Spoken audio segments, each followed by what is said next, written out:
The Holy Quran of the Moorish Science Temple of America, divinely prepared by the noble Prophet Joali, by the guiding of his Father, God Allah, the great God of the universe, to redeem man from his sinful and fallen stage of humanity back to the highest plane of life with his Father, God Allah. Know thyself and Allah, the genealogy of quote-unquote Jesus, life and works of Jesus in India, Europe, and Africa, and the land of Egypt. Noble Joali, the prophet and founder of the Moorish Science Temple of America, to redeem people from their sinful ways. Sultan Abul Aziz Abu Su'ad, the descendant of Hagar, now the head of the holy city of Mecca. Know thyself and thy Father, God Allah, the genealogy of Jesus with 18 years of the events, life, works, and teachings in India, Europe, and Africa. These events occurred before he was 30 years of age. These secret lessons are for all of those who love Jesus and desire to know about his life works and teachings. Dear readers, do not falsely use these lessons. They are for good, peace, and happiness for all those that love Jesus. Dear mothers, teach these lessons to your little ones that they may learn to love instead of hate. Dear fathers, by these lessons you can set your home in order, and your children will learn to love instead of hate. The lessons of this pamphlet are not for sale, but for the sake of humanity. As I am a prophet, and the servant is worthy of his hire, you can receive this pamphlet at expense. The reason these lessons have not been known is because the Muslims of India, Egypt, and Palestine had these secrets and kept them back from the outside world, and when the time appointed by Allah, they loosened the keys and freed these secrets. And for the first time in ages have these secrets been delivered in the hands of the Muslims of America. All authority and rights of publishing of this pamphlet of 1927 by the Prophet Noble Joali. The industrious acts of the Muslims of Northwest and Southwest Africa. These are the Moabites, Hamites, Canaanites who were driven out of the land of Canaan by Joshua and received permission from the pharaohs of Egypt to settle in that portion of Egypt. In later years they formed themselves kingdoms. These kingdoms are called this day Morocco, Algiers, Tunis, Tripoli, etc. Chapter 1. The Creation and Fall of Man. Time never was when man was not. If life of man at any time began, a time would come when it would end. The thoughts of Allah cannot be circumscribed. No finite man can comprehend things infinite.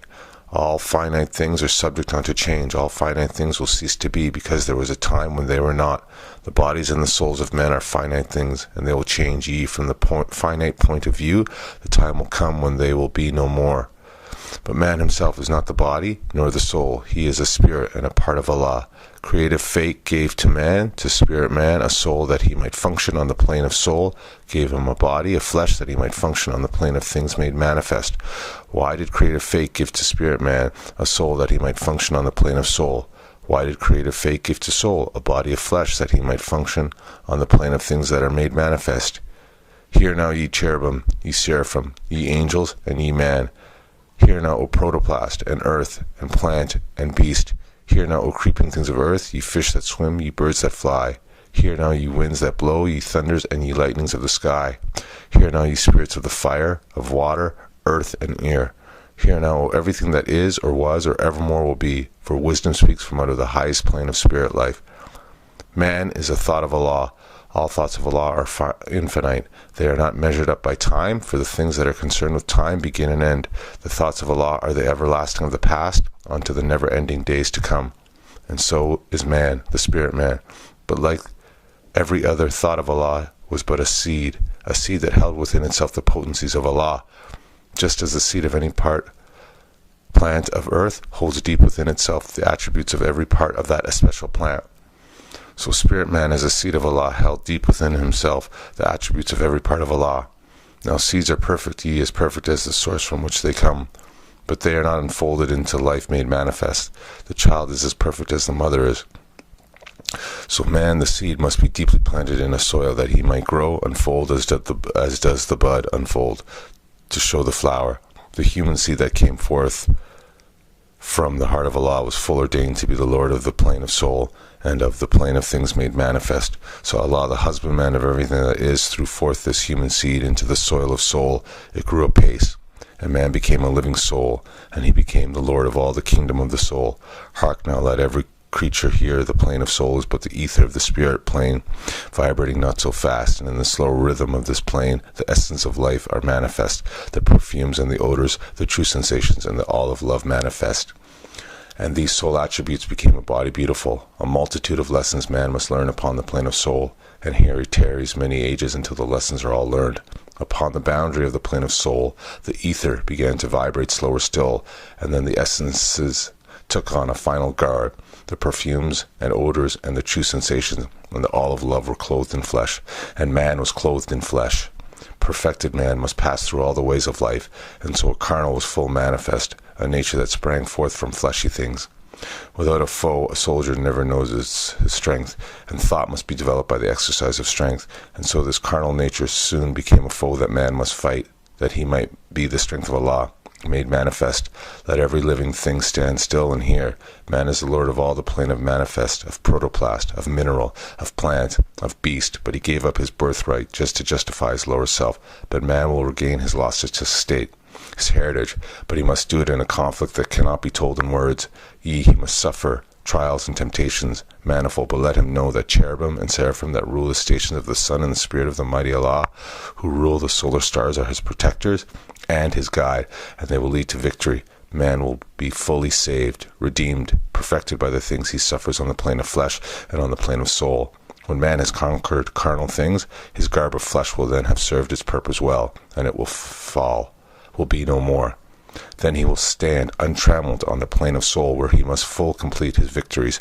Unnumbered foes will stand before man upon the plane of soul. These he must overcome. Ye overcome them every one. Thus hope will ever be his beacon light. There is no failure for the human soul, for Allah is leading on, and victory is sure. Man cannot die. The spirit man is one with Allah, and while Allah lives, man cannot die. When man has conquered every foe upon the plane of soul, the seed will have full opened out, will have unfolded in the holy breath. The garb of soul will then have served its purpose well, and man will need it nevermore, and it will pass and be no more, and man will then attain unto the blessedness of perfectedness and at one with Allah. Chapter 2. Education of Mary and Elizabeth in Zoan, Egypt. 1. The son of Herod, Archelaus, reigned in Jerusalem. He was a selfish, cruel king. He put to death all of those who did not honor him. 2.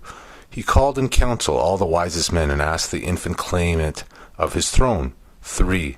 The council said that John and Jesus both were dead. Then he was satisfied. 4. Now Joseph, Mary, and their son were in Egypt in Zoan, and John was with his mother in the Judean hills. 5.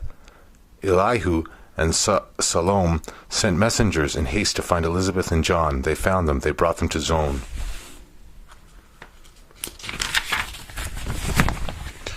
6. Now Mary and Elizabeth were marveling much because of their deliverance. 7. Elihu said, It is not strange, there are no happenings. Law governs all events. 8. From olden times it was ordained that you should be with us, and in the sacred school be taught. 9. Elihu and Salome took Mary and Elizabeth out to the sacred grove nearby where they were wont to teach. 10. Elihu said to Mary and Elizabeth, You may esteem yourselves thrice blessed, for you are chosen mothers of long-promised sons. 11. Who are ordained to lay a solid rock, a sure foundation stone on which the temple of the perfect man shall rest, a temple that shall never be destroyed. 12. We measure time by cycle ages, and the gate to every age we deem a milestone in the journey of the race.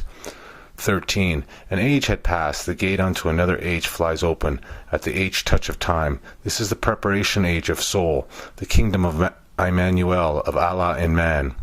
14. And these your sons will be the first to tell the news and to teach the gospel of goodwill to men and peace on earth. 15. A mighty work is theirs, for carnal men want not the light. They love the dark, and when the light shines in the dark, they comprehend it not. 16. We call these sons revealers of the light, but they must have the light before they can receive the light. 17. And you must teach your sons and set their souls on fire with love and holy zeal, and make them conscious of their omissions to the sons of men. 18. Teach them that Allah and man are one, but that through carnal thoughts and words and deeds man tore himself away from Allah, debased himself. 19. Teach that the holy breath would make them one again, restoring harmony and peace. 20. That naught can make them one but love, that Allah so loved the world that he has clothed his son in flesh that man can comprehend. 21. The only Savior of the world is love, and Jesus, Son of Mary, comes to manifest that love to man. 22. Now love cannot be manifest until its ways has been prepared, and naught can rend the rock and bring down lofty hill and fill the vale up, and thus prepare the way, but purity. 23. But purity in life man do not comprehend, and so it too must come in flesh. 24. And you, Elizabeth, are blessed, because yours is purity made flesh, and he shall pave the way for love. 25. This age will comprehend but little of the works of purity and love, but not a word is lost, for in the book of Allah's remembrance a registry is made of every thought and word and deed.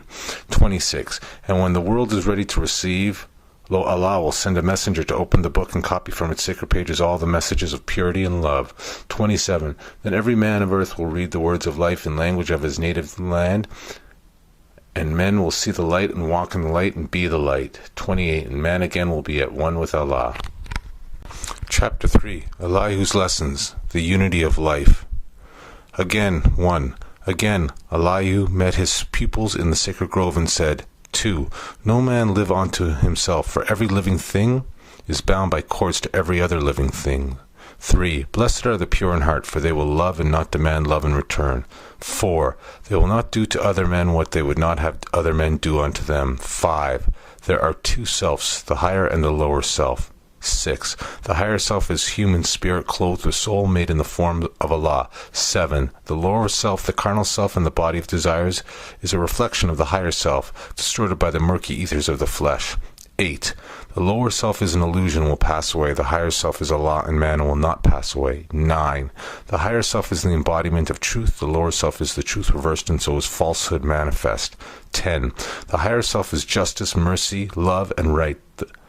The lower self is what the higher self is not. 11. The lower self breeds hatred, slander, lewdness, murder, theft, and everything that harms. The higher self is mother of the virtues and the harmonies of life. 12. The lower self is rich in promises, but poor in blessedness and peace. It offers pleasure, joy, and satisfying gain, but gives unrest, misery, and death. 13.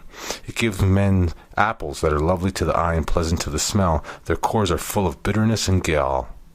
14. If you would ask me what to study, I would say yourselves, and you well have studied them.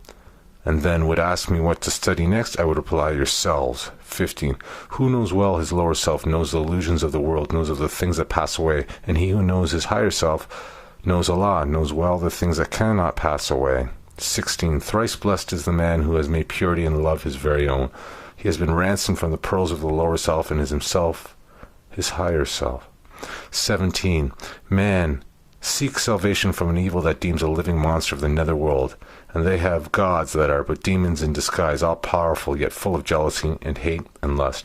18. Whose favors must be bought with costly sacrifices of fruit and of lives of birds and animals and humankind.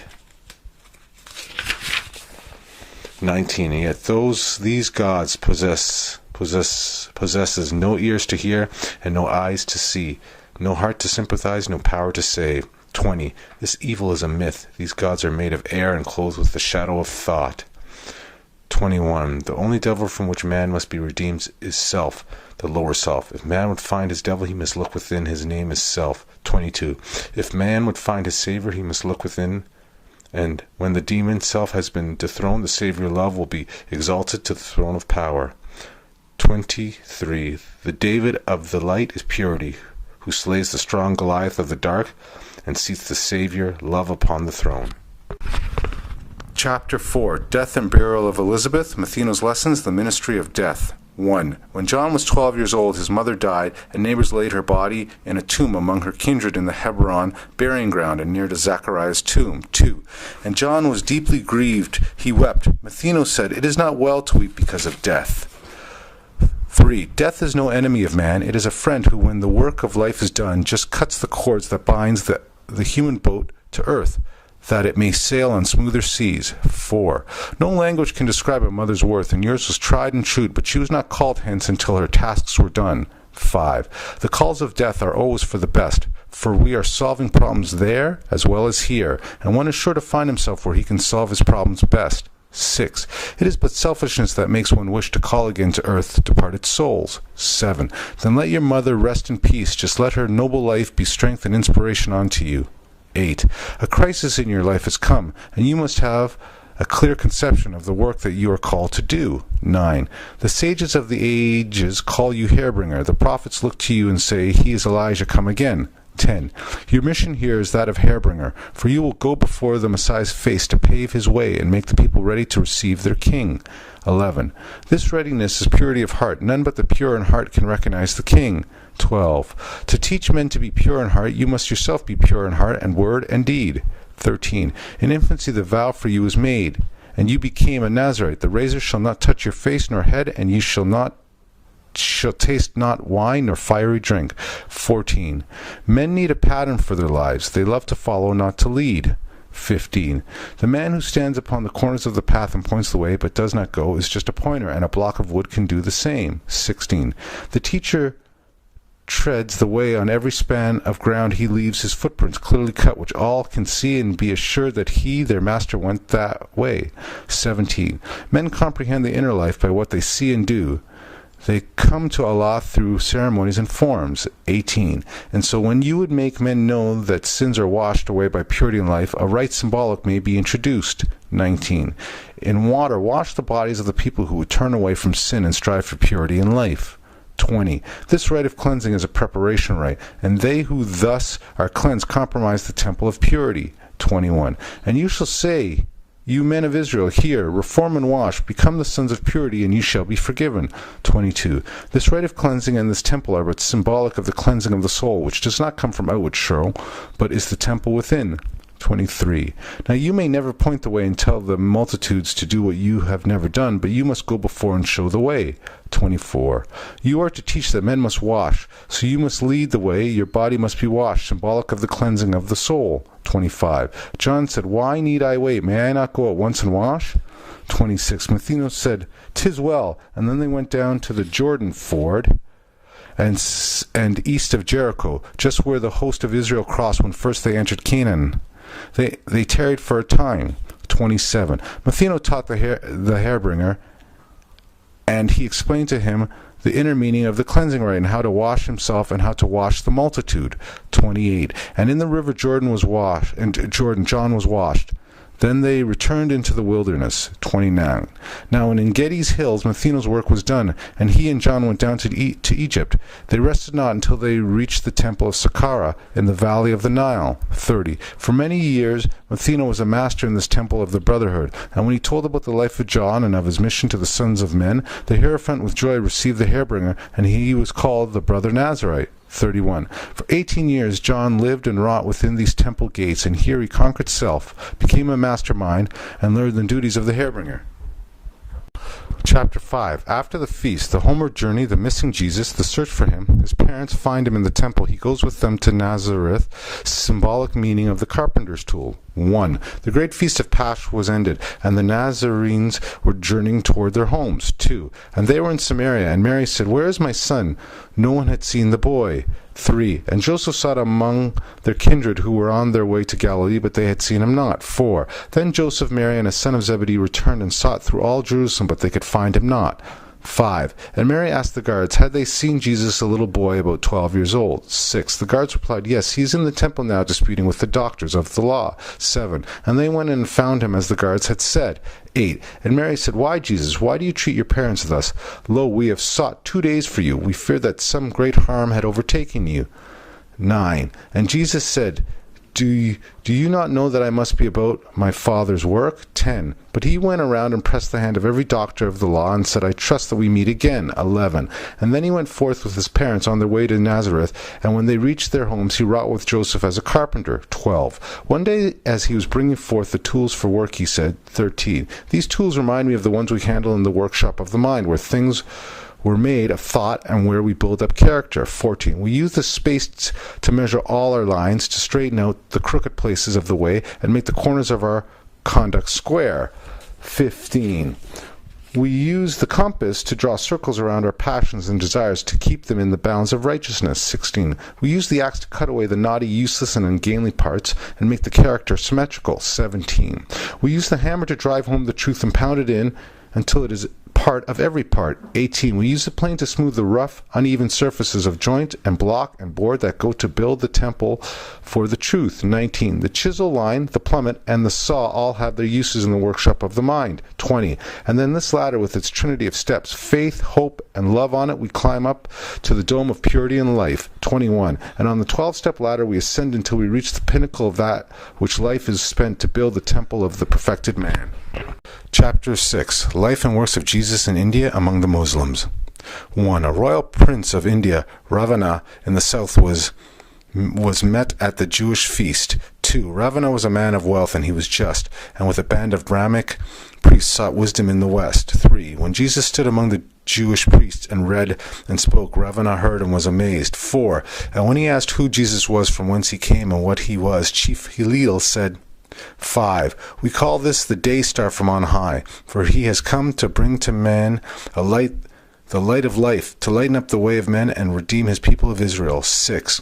And Hillel told Ravana all about the child, about the prophecies concerning him, about the wonders of the night when he was born, about the visit of the Magian priests. 7. About the way in which he was protected from the wrath of evil men, about his flight to Egypt land, and how he then was serving with his father as a carpenter in Nazareth. 8. Ravana was entranced and asked to know the way to Nazareth, that he might go and honor such a one as Son of Allah. 9. And with his gorgeous train he journeyed and came to Nazareth of Galilee. 10. He found the objects of his search engaged in building dwellings for the sons of men. 11. And when he first saw Jesus, he was climbing up a 12-step ladder, and he carried in his hands a compass, square, and axe. 12. Ravana said, All hail, most favored son of heaven. 13. And at the inn Ravana made a feast for all the people of the town, and Jesus and his parents were the honored guests. 14. For certain days Ravana was a guest in Joseph's home on Miriam Way. He sought to learn the secret of the wisdom of the son, but it was all too great for him. 15. And then he asked that he might be the patron of the child, might take him to the east where he could learn the wisdom of the Brahms. 16. And Jesus longed to go that he might learn, and after many days his parents gave consent. 17. Then with proud heart Ravana with his train began the journey toward the rising sun, and after many days they crossed the sand and reached the provinces of Orissa and the palace of the prince. 18. The Brahmic priests were glad to welcome home the prince. With favor they received the Jewish boy. 19. And Jesus was accepted as a pupil in the temple of the Jagannath. And here he learned the Vedas and the Manic law. 20. The Brahmic masters wondered at the clear conceptions of the child and often were amazed when he explained to them the meaning of the law. Chapter 7. The Friendship of Jesus and Lamas. Jesus explains to Lamas the meaning of truth. 1. Among the priests of Jagannath was one who loved the Jewish boy. Lamas Brahmas was the name by which the priest was known. 2. One day as Jesus and Lamas walked alone in Plaza Jagannath, Lamas said, My Jewish master, what is truth? 3. And Jesus said, Truth is the only thing that changes not. 4. In all the world there are two things. The one is truth, the other is falsehood, and falsehood that which seems to be. 5. And now truth is aught and has no cause, and yet it is the cause of everything. 6. Falsehood is not, and yet it is the manifest of right. 7. Whatever has been made will be unmade. That which begins must end. 8. All things that can be seen by human eyes are manifests of aught, are not, and so must pass away. 9. The things we see are but reflexes, just appearing, while the ethers vibrate so, and when conditions change, they disappear. 10. The holy breath is truth, is that which was, and is, and evermore shall be. It cannot change, nor pass away. 11. Lamas said, You answer well, now what is man? 12. And Jesus said, Man is the truth and falsehood strangely mixed. 13. Man is the breath made flesh, so truth and falsehood are conjoined in him, and they strive, and naught goes down, and man as truth abides. 14. Again Lamas asked, What do you say of power? 15. And Jesus said, It is manifest, is the result of force, it is but not, it is illusion, nothing more. Force changes, not, but power changes as the ethers change. 16. Force is the will of Allah and is omnipotent, and power is that will in manifest directed by the breath. 17. There is power in the winds, a power in the waves, a power in the lightning strike, a power in the human arm, a power in the eye. 18. The ethers cause these powers to be, and thought of Elohim, of angel, man, or other thinking things direct the force. When it has done its work, the power is no more. 19. Again Lamas asked, of understanding, what have you to say? 20. And Jesus said, it is the rock on which man builds himself. It is the gnosis of the ought and of the not, of falsehood and of truth. 21. It is the knowledge of the lower self, the sensing of the powers of man himself. 22. Again Lamas asked, of wisdom, what have you to say? 23. And Jesus said, it is the consciousness that man is ought, that Allah and man are one. 24. That not is not, that power is but illusion, that heaven and earth and hell are not above, around, below, but in, which in the light of ought becomes the not, and Allah is all. 25. Lamas asked, pray, what is faith? 26. And Jesus said, faith is the surety of the omnipotence of Allah and man, the certainty that man will reach the deific life. 27. Salvation is a ladder reaching from the heart of man to the heart of Allah. 28. It has 3 steps. Belief is first, and this is what man thinks perhaps is truth. 29. And faith is next, and this is what man knows is truth. 30. Fruition is the last, and this is man himself, the truth. 31. Belief is lost in faith, and in fruition faith is lost, and man is saved when he has reached deific life, when he and Allah are one. Chapter 8. Jesus reveals to the people of their sinful ways. 1. In all the cities of Orissa, Jesus taught at Katak by the riverside. He taught and thousands of people followed him. 2. One day a car of Jagannath was hauled along by scores of frenzied men, and Jesus said, 3. Behold, a form without a spirit passes by, a body with no soul, a temple with no altar fires. 4. This car of Krishna is an empty thing, for Krishna is not there. 5. This car is but an idol of people drunk on wine of carnal things. 6. Allah lives not in the noise of tongues. There is no way to him from any idol shrine. 7. Allah's meeting place with man is in the heart, and in a still small voice he speaks, and he who hears is still. 8. And all the people said, teach us to know the Holy One who speaks within the heart, Allah of the still small voice. 9. And Jesus said, the holy breath cannot be seen with mortal eyes, nor can men see the spirits of the Holy One. 10. But in their image man was made, and he who looks into the face of man looks at the images of Allah who speaks within. 11. And when man honors man, he honors Allah, and what man does for man, he does for Allah. 12. And you must bear in mind that when man harms in thought or word or deed another man, he does a wrong to Allah. 13. If you would serve the Allah who speaks within the heart, just serve your near of kin, and those that are no kin, the stranger at your gates, the foe who seeks to do you harm. 14. Assist the poor and help the weak. Do harm to none, and covet not what is not yours. 15. Then with your tongue the Holy One will speak, and he will smile behind your tears, will light your countenance with joy, and fill your hearts with peace. 16. And then the people asked, to whom shall we bring gifts? Where shall we offer sacrifice? 17. And Jesus said, our Father Allah asks not for needless waste of plant, of grain, of dove, of lamb. 18. That which you burn on any shrine you throw away. No blessing can attend the one who takes the food from hungry mouths to be destroyed by fire. 19. When you would offer sacrifice unto Allah, just take your gift of grain or meat and lay it on the table of the poor. 20. From it an incense will rise to heaven, which will return to you with blessedness. 21. Tear down your idols, they can hear you not. Turn all your sacrificial altars into fuel for flames. 22. Make human hearts your altars and burn your sacrifices with the fire of love. 23. And all the people were entranced and would have worshipped Jesus as God. But Jesus said, 24. I am your brother, man, just come to show the way to Allah. You shall not worship man, praise Allah, the Holy One. Chapter 9. Jesus attends a feast in Bahar, and here he taught human equality. 1. The fame of Jesus as a teacher spread through all the land, and people came from near and far to hear his words of truth. 2. At Bahar, on the sacred river of the Brahms, he taught for many days. 3. And Ak, a wealthy man of Bahar, made a feast in honor of his guests, and he invited everyone to come. 4. And many came, among them thieves, extortioners, and courtesans. And Jesus sat with them and taught, but they who followed him were much aggrieved, because he sat with thieves and courtesans. 5. And they upbraided him. They said, Robini, master of the wise, this day will be an evil day for you. 6. The news will spread that you consort with courtesans, and men will shun you as they shun an asp. 7. And Jesus answered them and said, a master never screens himself for the sake of reputation or of fame. 8. These are but worthless baubles of the day. They arise and sink like empty bottles on a stream.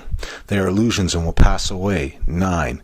They are the indices to what the thoughtless think. They are noise that people make, and shallow men judge merit by the noise. 10. Allah and all master men judge by what they are and not what they seem to be. not by their reputation and their fame. 11. These courtesans and thieves are children of my Father, Allah. Their souls are just as precious in His sight as yours or the Brahmic priests. 12. And they are working at the same life sums that you have solved, you men who look at them with scorn. 13. And some of them have solved much harder than you have solved, you men who look at them with scorn. 14. Yes, they are sinners and confess their guilt, while you are guilty but are shrewd enough to have a polished coat to cover up your guilt. 15. Suppose you men who scorn the courtesan, these drunkards and these thieves, who know that you are pure in heart and life, this you are better far than they. Stand forth that men may know just who you are. 16. The sin lies in the wish, in the desire, not in the act. 17. You covet other people's wealth, you look at charming forms, and deep within your heart you lust for them. 18. Deceit you practice every day, and wish for gold, for honor, and for fame, just for your selfish selves. 19. The man who covets is a thief, and she who lusts is a courtesan. You who are none of these speak out. 20. Nobody spoke, the accusers held their peace. 21. And Jesus said, the proof this day is all against those who have accused. 22. The pure in heart do not accuse. The vile in heart who want to cover up their guilt with holy smoke of piety are never loathing drunkards, thieves, and courtesans. 23. This loathing and this scorn is mockery, for if the tinseled coat of reputation could be torn away, the loud professor would be found to reveal in his lust, deceit, and many forms of secret sin. 24. The man who spends his time in pulling other people's weeds can have no time in pulling his own, and all the choicest flowers of life will be choked and die, and nothing will remain but darnel, thistles, and burrs. 25. And Jesus spoke a parable. He said, behold, a farmer had a great field of ripened grain, and when he looked, he saw that blades of many stalks of wheat were bent and broken. 26. And when he sent his reapers forth, he said, we will not save the stalks of wheat that have the broken blades. 27. Go forth and cut and burn the stalks with broken blades. 28. And after many days he went to measure up his grain, but not a kernel could be found. 29. And then he called the harvesters and said to them, where is my grain? 30. They answered him and said, we did according to your word. We gathered up and burned the stalks with broken blades, and not a stalk was left to carry to the barn. 31. And Jesus said, if Allah saves only those who have unbroken blades, who have been perfected in His sight, who will be saved? 32. And the accusers hung their heads in shame, and Jesus went His way. Chapter 10. Jesus spake on the unity of Allah and man to the Hindus. Benraz 1. Benraz is the sacred city of the Brahms, and in Benraz Jesus taught. Udrika was his host. Udrika made a feast in honor of his guests, and many born Hindu priests and scribes were there. 3. And Jesus said to them with much delight, I speak to you concerning life, the brotherhood of life. 4. The universal Allah is one, yet He is more than one. All things are one. 5. By the sweet breath of Allah, all life is bound in one, so if you touch a fiber of a living thing, you send a thrill from center to the outer bounds of life. 6. And when you crush beneath your foot the meanest worm, you shake the throne of Allah and cause a sort of life to tremble in its sheath. 7. The birds sing out its song for man, and man vibrate in unison to help it sing. 8. The ant constructs its home, and the bees its sheltering comb. The spider weaves her web, and flowers breathe to them a spirit in their sweet perfume that gives them strength to toil. 9. Now men and birds and beasts and creeping things are deities made flesh, and how dare you kill anything? 10. It is cruelty that makes the world awry, when men have learned that when they harm a living thing, they harm themselves. They surely will not kill, nor cause a thing that Allah has made to suffer pain. 11. A lawyer said, I pray to Jesus, tell, who is this Allah you speak about? Where are His priests, His temples, and His shrines? 12. And Jesus said, the Allah I speak about is everywhere. He cannot be compassed with walls, nor hedged about with bounds of any kind. Compassed with walls, nor hedged about with bounds of any kind. 13. All people worship Allah, the One, but all the people see Him not alike. 14. The universal Allah is wisdom, will, and love. 15. All men see not the triune Allah. One sees Him as Allah of might, another as Allah of thought, another as Allah of love. 16. A man's ideal is his God, so as man unfolds, his God unfolds. Man's God today, tomorrow is not his God. 17. The nations of the earth see Allah from different points of view, and so He does not seem the same to everyone. 18. Man names the part of Allah he sees, and this to him is all of Allah, and every nation sees a part of Allah, and every nation has a name for Allah. 19. Yobrams call him Paravan. In Egypt he is Thoth, and Zeus is his name in Greece. Jehovah is his Hebrew name, but everywhere he is the causeless cause, the rootless root from which all things have grown. 20. When men are afraid of Allah and take him for a foe, they dress up other men in fancy garbs and call them priests. 21. And charge them to restrain the wrath of Allah by prayers, and when they fail to win his favor by their prayers, they buy him off with sacrifice of animals or birds. 22. When man sees Allah as one with him, as Father Allah, he needs no middleman, no priest, no to intercede. 23. He goes straight up to him and says, "My Father God Allah," and then he lays his hands in Allah's own hand, and all is well. 24. And this Allah you are, each one a priest, just for yourself, and sacrifice of blood Allah does not want. 25. Just give your life in sacrificial service to the all of life, and Allah is pleased. 26. When Jesus had thus said, he stood aside. The people were amazed, but strove among themselves. 27. Some said he is inspired by holy Braham, and others said he is insane. And others said he is obsessed. He speaks as devils speak. 28. But Jesus tarried not among the guests. One was a tiller of the soil, a generous soul, a seeker after truth, who loved the words that Jesus spoke. And Jesus went with him in his home abode. Chapter 11. Jesus and Bharata together, they read the sacred books. 1. Among the Buddhist priests was one who saw lofty wisdom in the words that Jesus spoke. It was Bharata Arabo. 2. Together Jesus and Bharata read the Jewish Psalms and prophets, read the Vedas, the Avesta, and the wisdom of Gautama. 3. And as they read and talked about the possibilities of man, Bharata said, 4. Man is the marvel of the universe. He's part of everything, for he has been a living thing on every plane of life. 5. Time was when man was not, and then he was a bit of formless substance in the molds of time, and then a protoplast. 6. But a universal law, all things tend upward to a state of perfectness. The protoplast evolved, becoming worm, then reptile, bird, and beast, and then at last it reached the form of man. 7. Now man himself is mind, and mind is here to gain perfection by experience, and mind is often manifest in fleshy form, and in the form best suited to its growth. So mind may manifest as worm, or bird, or beast, or man. 8. The time will come when everything of life will be evolved unto the state of perfect man. 9. And after man is man in perfectness, he will evolve to higher forms of life. 10. And Jesus said, Bharata Arabo, who taught you this, that mind, which is the man, may manifest in flesh of beast or bird or creeping thing? 11.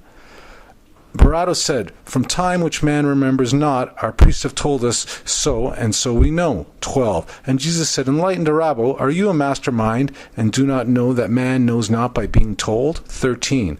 Man may believe what others say, but thus he never knows. If man would know, he must himself be what he knows. 14. Do you remember, Arabo, when you were ape or bird or worm? 15. Now if you have no better proving of your plea than that the priests have told you so, you do not know, you simply guess.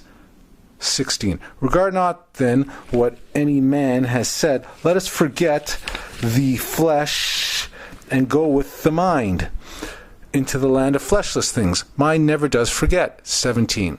And backward through the ages, masterminds can trace themselves, and thus they know. 18. Time never was when man was not. 19. That which begins will have an end. If man was not, the time will come when he will not exist. 20. From Allah's own record book we read, the triune Allah breathed forth and stood 7 spirits before his face.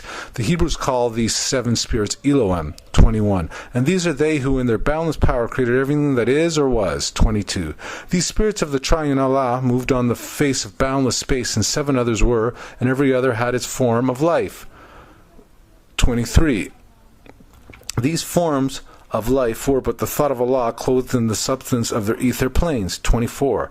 Man called these ether planes the planes of protoplast, of earth, of plant, of beast, of man, of angel, and of cherubim. 25. These planes, with all their teeming thoughts of Allah, are never seen by eyes of men in flesh. They are composed of substances far too fine for fleshy eyes to see, and still they constitute the soul of things.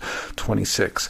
And with the eyes of soul, all creatures see these ether planes and all forms of life. 27. Because all forms of life on every plane are thoughts of Allah, all creatures think, and every creature is possessed of will, and in its measure has the power to choose.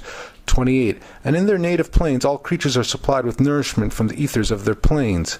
29. And so it is with every living thing until the will became a sluggish will, and then the ethers of the protoplast, the earth, the plant, the beast, the man began to vibrate very slow. 30. The ethers all became more dense, and all the creatures of these planes were clothed with coarser garbs of flesh, which men can see, and thus the coarser manifest, which men call physical, appeared.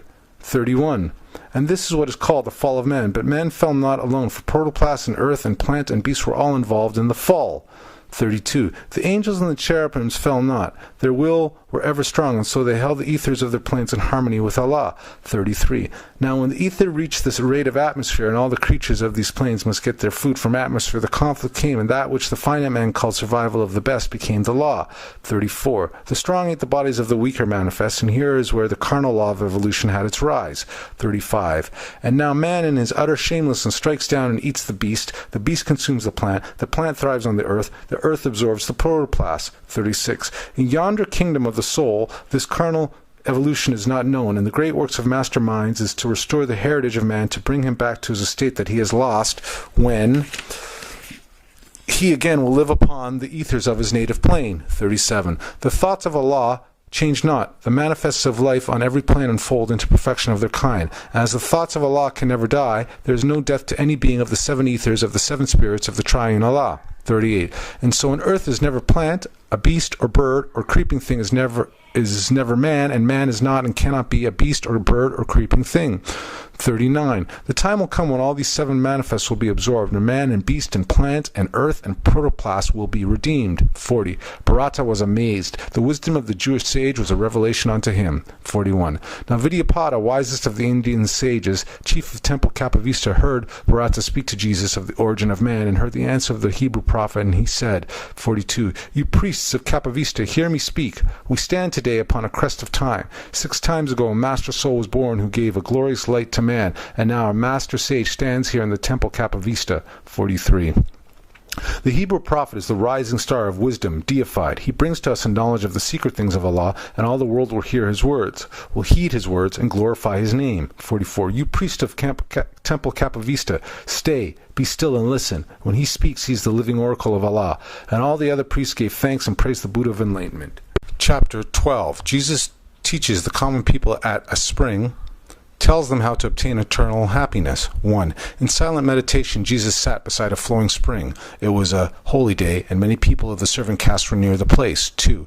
And Jesus saw the hard-drawn lines of toil in every brow, in every hand. There was no look of joy in any face. Not one of all the group could think of anything but toil. 3. And Jesus spoke to one and said, Why are you all so sad? Have you no happiness in life? 4. The man replied, We scarcely know the meaning of that word. We toil to live and hope for nothing else but toil, and bless the day when we can cease our toil and lay down and rest in Buddha's city of the dead. 5. And Jesus' heart was stirred with pity and with love for these poor toilers, and he said, 6. Toil should not make a person sad. Man should be happiest when they toil. When hope and love are back of toil, then all of life is filled with joy and peace, and this is heaven. Do you not know that such a heaven is for you? 7. The man replied, Of heaven we have heard, but then it is so far away, and we must live so many lives before we can reach that place. 8. And Jesus said, My brother man, your thoughts are wrong. Your heaven is not far away. It is not a place of mets and bounds. It is not a country to be reached. It is a state of mind. 9. Allah never made a heaven for man. He never made a hell. We are creators, and we make our own. 10. Now cease to seek for heaven in the sky. Just open up the windows of the hearts, and like a flood of light, a heaven will come and bring a boundless joy. Then toil will be no cruel task. 11. The people were amazed and gathered close to hear the strange young master speak. 12. Imploring him to tell them more about the Father, God Allah, about the heaven that men can make on earth, about the boundless joy. 13. And Jesus spoke a parable. He said, A certain man possessed a field. The soil was hard and poor. 14. By constant toil, he scarcely could provide enough of food to keep his family from want. 15. One day a miner who could see beneath the soil and passing on his way saw this poor man and his unfruitful field. 16. He called the weary toiler, and he said, My brother, know you not that just below the surface of your barren field rich treasures lie concealed? 17. You plow and sow and reap in scanty way, and day by day you tread upon a mine of gold and precious stone. 18. This wealth lies not upon the surface of the ground, but if you will dig away the rocky soil and delve down deep into the earth, you need no longer till the soil for naught. 19. The man believed the miner surely knows, and I will find that treasure hidden in my field. 20. And then he dug away the rocky soil, and deep down in the earth he found a mine of gold. 21. And Jesus said, the sons of men are toiling hard on desert plains and burning sands and rocky soils, are doing what their fathers did, not dreaming they can do aught else. 22. Behold, a master comes and tells them of hidden wealth, that underneath the rocky soil of carnal things are treasures that no man can count. 23. That in the heart the richest gems abound, that he who wills may open the door and find them all. 24. And then the people said, make known to us the way that we may find the wealth that lies within the heart. 25. And Jesus opened up the way, the toilers saw another side of life, and toil became a joy. Chapter 13. Life and works of Jesus in Egypt among the Gentiles. 1. Jesus with Elihu and Salome in Egypt tells the story of his journeys. Elihu and Salome praise Allah. Jesus goes to the temple in Heliopolis and is received as a pupil. 2. And Jesus came to Egypt land, and all was well. He tarried not upon the coast. He went at once to Zon, home of Elihu and Salome, who 25 years before had taught his mother in their sacred schools. 3. And there was joy when met these three. When last the son of Mary saw these sacred groves, he was a babe. 4. And now a man grown strong by the buffeting of every kind, a teacher who had stirred the multitudes in many lands. 5.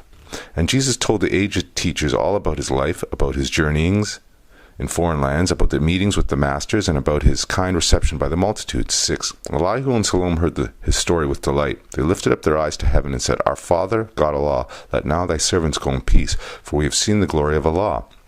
7. And we have talked with him, the messenger of love and of the covenant of peace on earth, goodwill to men. 8. And through him shall all the nations of the earth be blessed, through him Emmanuel. 9. And Jesus stayed in Zon many days, and then went forth into the city of the sun, that men call Heliopolis, and sought admission to the temple of the sacred brotherhood. 10. The council of the brotherhood convened, and Jesus stood before the hierophant. He answered all the questions that were asked with clearness and with power. 11. The hierophant explained, Rabbani of the rabbinate, why come you here? Your wisdom is the wisdom of the gods. Why seek for wisdom in the halls of men? 12.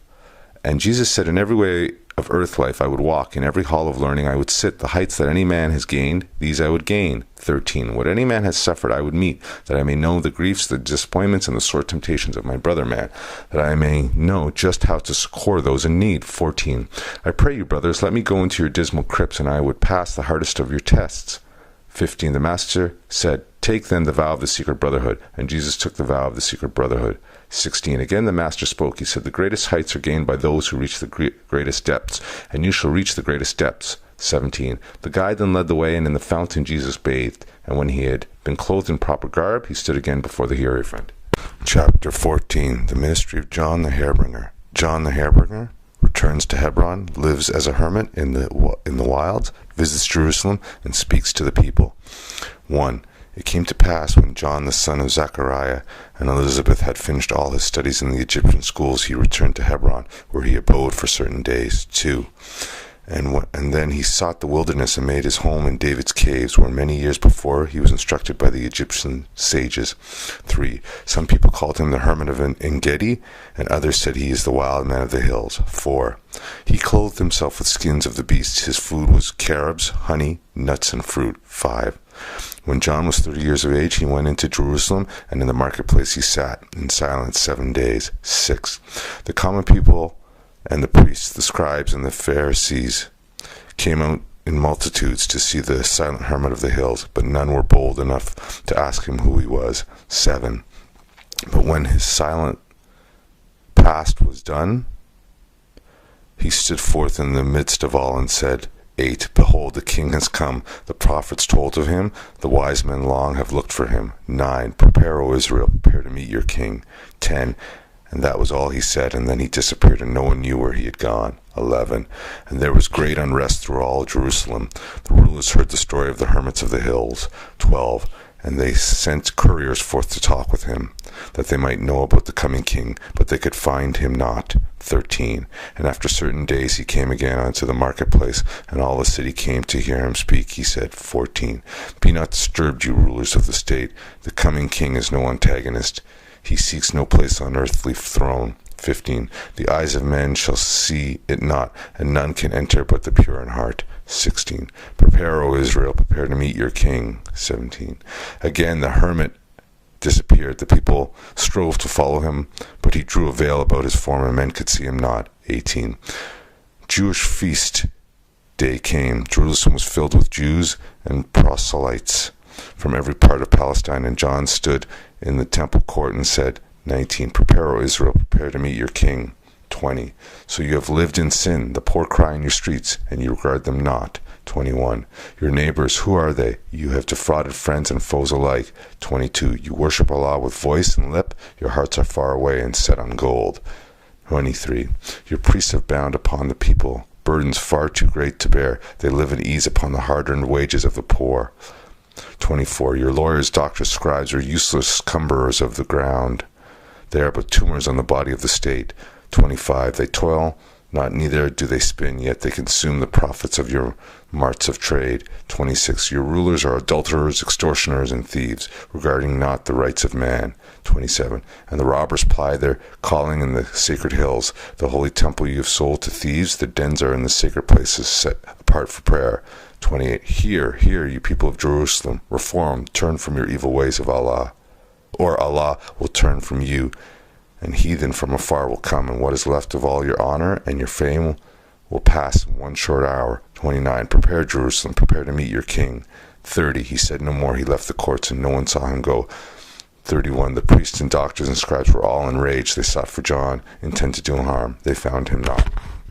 Chapter 15. Divine Ministry of Jesus. Jesus goes to the wilderness for self-examination, where he remains for 40 days, is subjected to 3 temptations, he overcomes, returns to the camps of John, and begins teaching.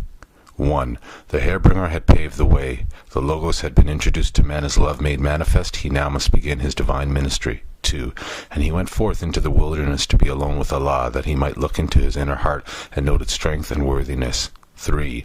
And with himself he talked. He said, my lower self is strong. By many ties I am bound down to carnal life. 4.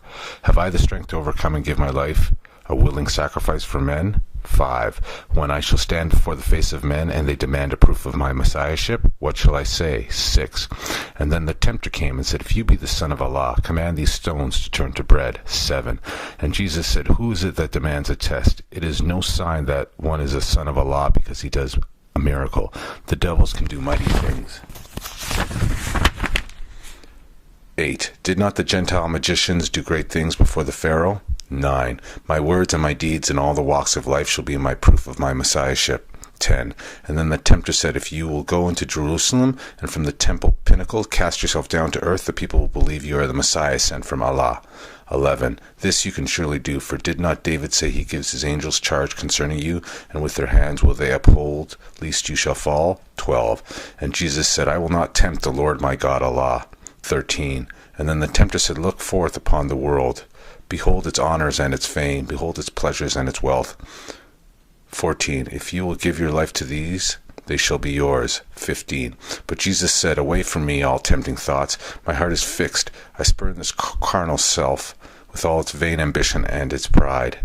16. For 40 days did Jesus wrestle with his carnal self. His higher self prevailed. He then was hungry, but his friends had found him, and they ministered to him. 17. Then Jesus left the wilderness, and in the consciousness of the holy breath he came into the camps of John and taught. Chapter 16. Pilates' final effort to release Jesus fails. He washes his hands in feigned innocence, delivers Jesus to the Jews for execution. The Jewish soldiers drive him to Calvary. 1. A superstitious people are the Jews.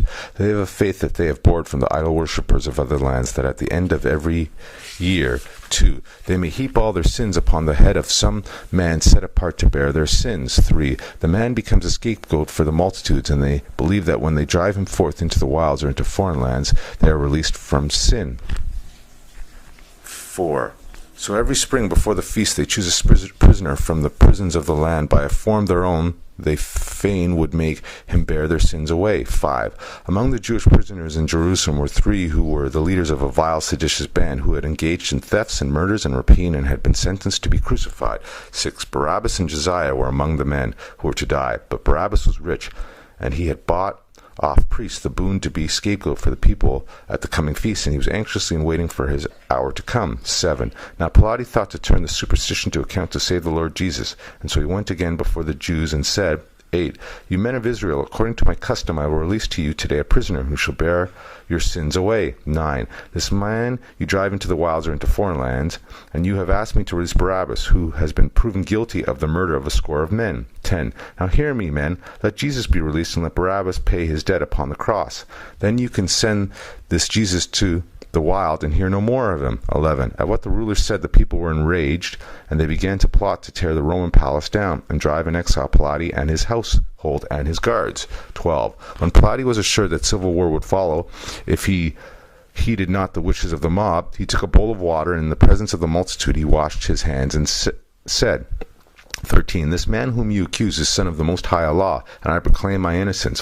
14. If you would shed his blood is on your hands and not on mine. 15. And then the Jews explained, let his blood be on our hands and on our children's hands. 16. And Pilate trembled like a leaf in fear. Barabbas he released, and as the Lord stood forth before the mob, the ruler said, behold your king, and would you put to death your king? 17. The Jews replied, he is no king, we have no king but great Tiberius. 18. Now Pilate would not give consent that Roman soldiers should imbue their hands in blood of innocents, so the chief priests and the Pharisees took counsel what to do with Jesus. 19. Caiaphas has said, we cannot crucify this man, he must be stoned to death and nothing more. 20. And then the rabble said, make haste, let him be stoned, and then they led him forth toward the hill beyond the city's gates, where criminals were put to death. 21. The rabble could not wait until they reached the place of skulls. As soon as they had passed the city gates, they rushed upon him, smote him with their hands, they spit upon him, stoned him, and he fell upon the ground. 22. And one, a man of Allah, stood forth and said, Isaiah said, he shall be bruised for our transgressions, and by his stripes we shall be healed. 23. As Jesus laid all bruised and mangled on the ground, a high priest called out, stay, stay, you men, behold, the guards of Herod come, and they will crucify this man. 24. And there beside the city gates they found Barabbas' cross, and then the frenzied mob cried out, let him be crucified. 25. Caiaphas and the other ruling Jews came forth and gave consent. 26. And then they lifted Jesus from the ground, and at the point of the sword they drove him on. 27. A man named Simon from Cyrene, a friend of Jesus, was near the scene, and since the bruised and wounded Jesus could not bear his cross, they laid it on the shoulders of the man and made him bear it on to Calvary. Chapter 17. Jesus appears fully materialized before Apollo and the Silent Brotherhood in Greece, appears to Claudia and Juliet on the Tiber near Rome, appears to the priest in the Egyptian temple at Heliopolis. 1. Apollo with the Silent Brotherhood of Greece was sitting in a Delphian grove. The oracle had spoken loud and long. 2. The priests were in the sanctuary, and as they looked, the oracle became a blaze of light. It seemed to be on fire and all consumed. 3.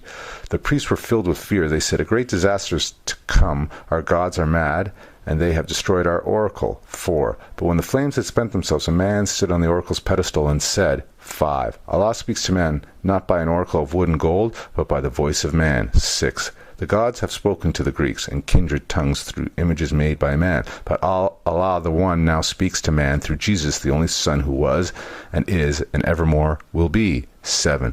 This oracle shall fail. The living oracle of Allah the One will not fail. 8. Apollo knew the man who spoke. He knew it was the Nazarene who once had taught the wise men in the Acropolis and had rebuked the idol worshippers upon the Athens beach. 9. And in a moment Jesus stood before Apollo and the Silent Brotherhood and said, 10. Behold, for I have risen from the dead with gifts for men. I bring to you the title of your vast estate. 11.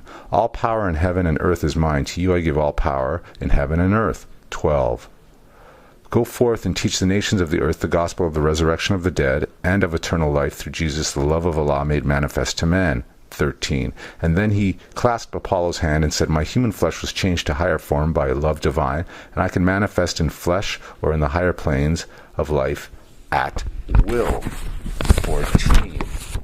What I can do, all men can do. Go teach the gospel of omnipotence of man. 15. Then Jesus disappeared, but Greece and Crete and all the nations heard.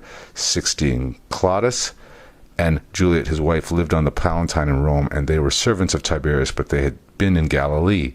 17. Had walked with Jesus by the sea, had heard his words, and seen his power, and they believed that he was Jesus made manifest. 18. Now Claudius and his wife were on the Tiber in a little boat. A storm swept from the sea. The boat was wrecked, and Claudius and his wife were sinking down to death. 19. And Jesus came and took them by the hands and said, Claudius and Julia, arise and walk with me upon the waves. 20. And they arose and walked with him upon the waves. 21. 1,000 people saw 3 walk on the waves and saw them reach the land, and they were all amazed. 22.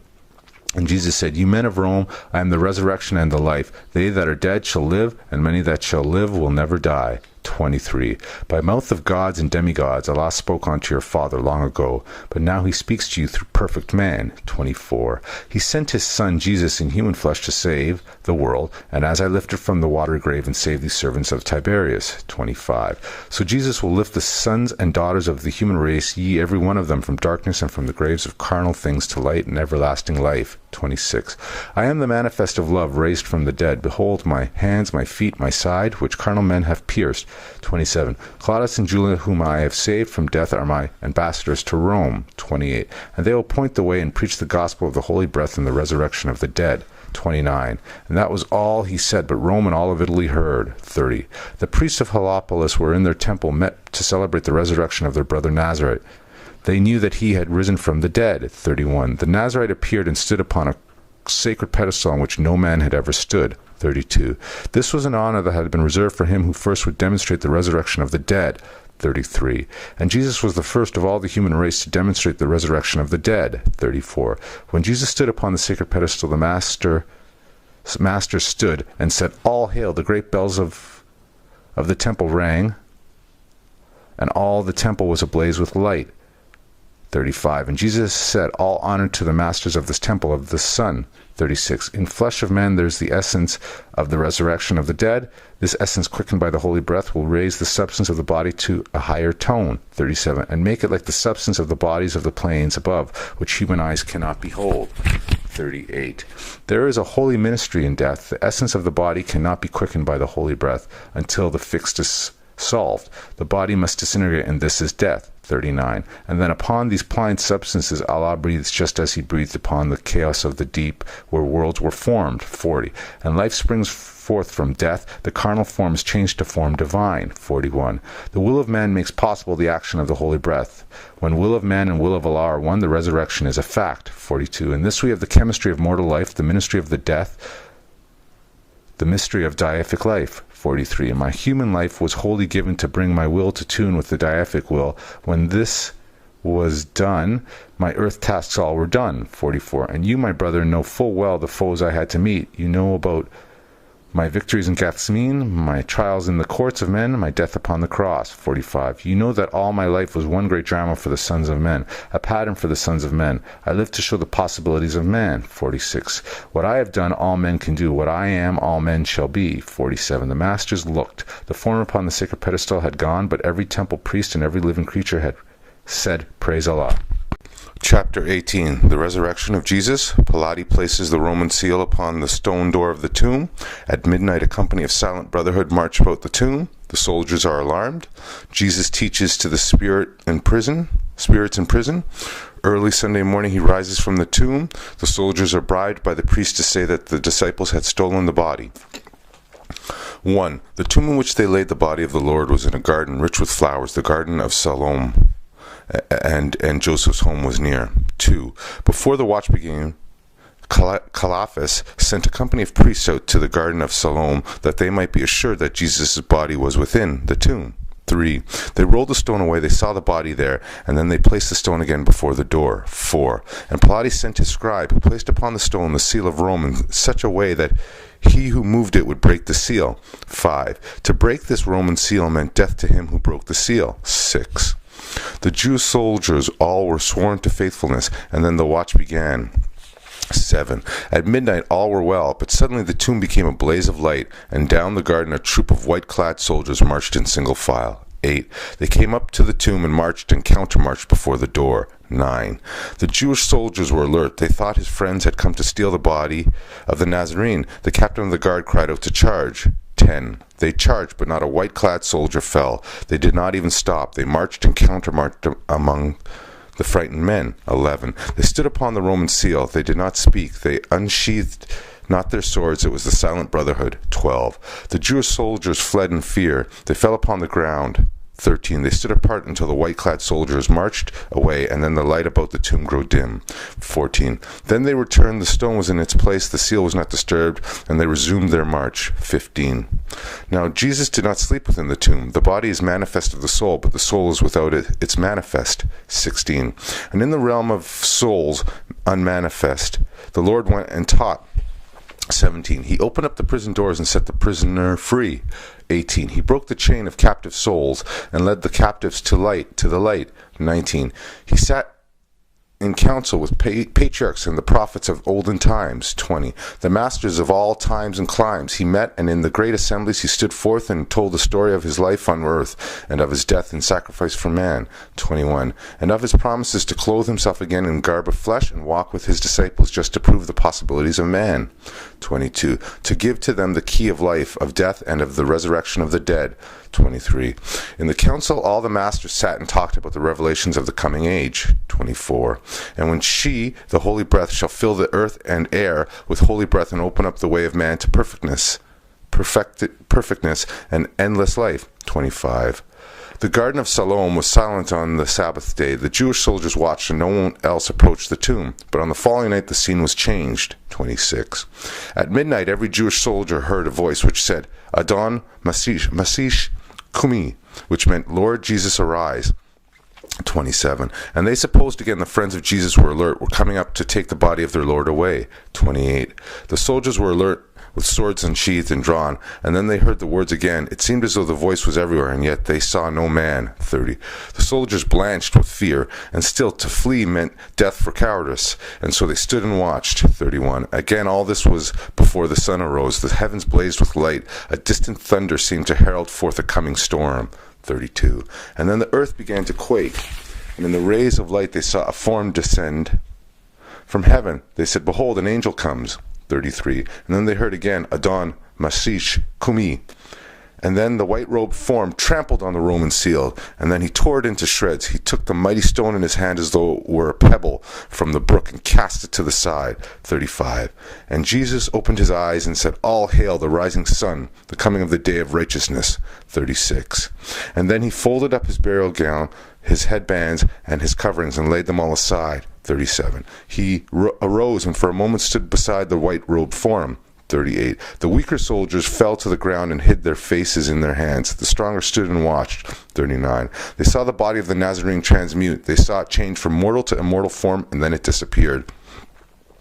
40. The soldiers heard a voice from everywhere. From everywhere it said, Peace, peace on earth, goodwill to men.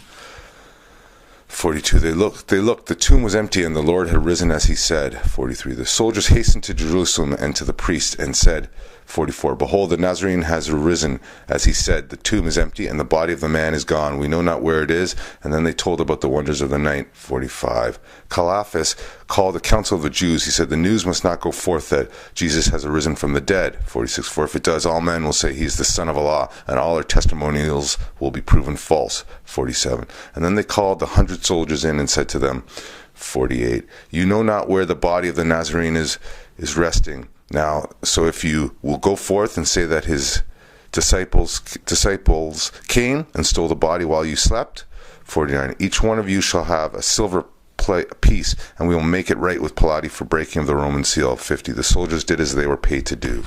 Chapter 19. Jesus appears fully materialized to the eastern sages in the palace of Prince Ravana in India. To the Magian priest in Persia, the three wise men speak in praise of the personality of the Nazarene. 1. Ravana, prince of India, gave a feast. His palace in Orissa was the place where men of thought from all the farther east went to meet. 2. Ravana was the prince with whom the child Jesus went to India with when 12 years old. 3. The feast was made in honor of the wise men of the east. 4. Among the guests was Mengeste, Vidyapada, and Lamas. 5. The wise men sat about the table talking of the needs of India and the world. 6. The door onto the banquet hall was in the east. A vacant chair was at the table in the east. 7. And as the wise men talked, a stranger entered unannounced, and raising up his hands in benediction said, All hail. 8. A halo rested on his head, and light, unlike the light of the sun, filled all the room. 9. The wise men rose and bowed their heads and said, All hail. 10. And Jesus sat down in the vacant chair, and then the wise men knew it was the Jewish prophet who had come. 11. And Jesus said, Behold, for I am risen from the dead. Look at my hands, my feet, my side. 12. The Roman soldiers pierced my hands and feet with nails, and then one pierced my heart. 13. They put me in a tomb, and then I wrestled with the conqueror of men. I conquered death. I stamped upon him and arose. 14. Brought immortality to light and painted on the walls of time a rainbow for the sons of men, and what I did all men shall do. 15. This gospel of the resurrection of the dead is not confined to Jew and Greek. It is the heritage of every man, of every time and clime, and I am here a demonstrator of the power of man. 16. Then he arose and pressed the hand of every man and of the royal host and said, 17. Behold, I am not myth made of the fleeting winds, for I am flesh and bone and brawn, but I can cross the borderland at will. 18. And then they talked together for a long, long time. Then Jesus said, 19. I go my way, but you shall go to all the world and teach the gospel of the omnipotence of man, the power of truth, the resurrection of the dead. 20. He who believes this gospel of the Son of Man shall never die. The dead shall live again. 21. Then Jesus disappeared. But he had sown the seed. The words of life were spoken in Orissa, and all of India heard. 22. The Magian priests were in the silence in Persepolis, and Caspar and the Magian masters, who were first to greet the child of promise in the shepherd's home in Bethlehem, were with the priests. 23. And Jesus came and sat with them. A crown of light was on his head. 24. And when the silence ended, Caspar said, A master from the royal council of the Silent Brotherhood is here. Let us give praise. 25. And all the priests and the master stood and said, All hail. What message from the royal council do you bring? 26. And Jesus said, My brothers of the Silent Brotherhood, peace, peace on earth, goodwill to men. 27. The problem of the age has been solved. The Son of Man, risen from the dead, has shown that human flesh can be transformed into flesh divine. 28. Before the eyes of men, this flesh in which I came to you was changed with speed of light from human flesh, so I am the message that I bring to you. 29. To you I come, the first of all the race to be transmuted to the image of Allah. 30. What I have done, all men will do, and what I am, all men shall be. 31. But Jesus said no more. In one short breath he told the story of his mission to the sons of men, and then he disappeared. 32. The Magi said, Some time ago we read this promise, now fulfilled upon the dial plate of heaven. 33. And then we saw this man who has just demonstrated unto us the power of men to raise from carnal flesh and blood to flesh of Allah, a babe in Bethlehem. 34. And after many years he came and sat with us in these same groves. 35. He told the story of his human life, of trials, sore temptations, buffeting, and woes. 36. He pressed along the thorny way of life till he had risen and overthrown the strongest foes of Allah and man, and he is now the only master of the human race whose flesh has been transmuted into flesh divine. 37. He is the God, man, of today, but everyone of earth shall overcome and be like him, a son of Allah. Chapter 20. Holy instruction and warnings for all young men. 1. Beware, young men, beware of all the allurements of wantonness, and let not the harlot tempt thee to excess in her delights. 2. The madness of desire shall defeat its own pursuits. From the blindness of its rage thou shalt rush upon destruction. 3. Therefore give not up thy heart to her sweet enticements, neither suffer thy soul to be enslaved by her enchanting delusions. 4. The fountain of health which must supply the stream of pleasure shall quickly be dried up, and every spring of joy shall be exhausted. 5. In the prime of thy life old age shall overtake thee. The sun shall decline in the morning of thy days. 6. But when virtue and modesty enlighten her charms, the luster of a beautiful woman is brighter than the stars of heaven, and the influence of her power it is in vain to resist. 7. The whiteness of her bosom transcendeth the lily, her smile is more delicious than a garden of roses. 8. The innocence of her eyes is like that of the turtle, simplicity and truth dwell in her heart. 9. The kisses of her mouth are sweeter than honey, the perfumes of Arabia breathe from her lips. 10. Shut not thy bosom to the tenderness of love. The purity of its flame shall ennoble thy heart, and soften it to receive the fairest impressions. Chapter 21. Marriage instructions for man and wife from the noble prophet. 1. Give ear, fair daughter of love, to the instructions of prudence, and let the precepts of truth sink deep in thy heart. So shall the charms of thy mind add luster to the elegance of thy form, and thy beauty like the rose it resembleth shall retain its sweetness when its bloom is withered. 2. In the spring of thy youth, in the morning of thy days, when the eyes of men gaze on thee with delight, and nature whispereth in thine ear the meaning of their looks, hear with caution their seducing words. Guard well thy heart, nor listen to their soft persuasions. 3. Remember, thou art made man's reasonable companion, not the slave of his passion. The end of thy being is not merely to gratify his loose desire, but to assist him in the toils of life, to soothe his heart with thy tenderness, and recompense his care with soft endearments. 4. Who is she that winneth the heart of man, that subdueth him to love, and reigneth in his breast? 5. Lo, yonder she walketh in maiden sweetness, with innocence in her mind, and modesty on her cheek. 6. Her hand seeketh employment, her foot delighteth not in gating about. 7. She is clothed with neatness, she is fed with temperance. Humility and meekness are as a crown of glory circling her head. 8. On her tongue dwelleth music. The sweetness of honey floweth from her lips. Decency is in all her words. In her answers are mildness and truth. 9. Submission and obedience are the lessons of her life, and peace and happiness are her reward. 10. Before her steps walketh prudence, and virtue attendeth at her right hand. 11. Her eye speaketh softness and love, but discretion with a scepter sitteth on her brow. 12. The tongue of the licentious is dumb in her presence. The awe of her virtue keepeth him silent. 13.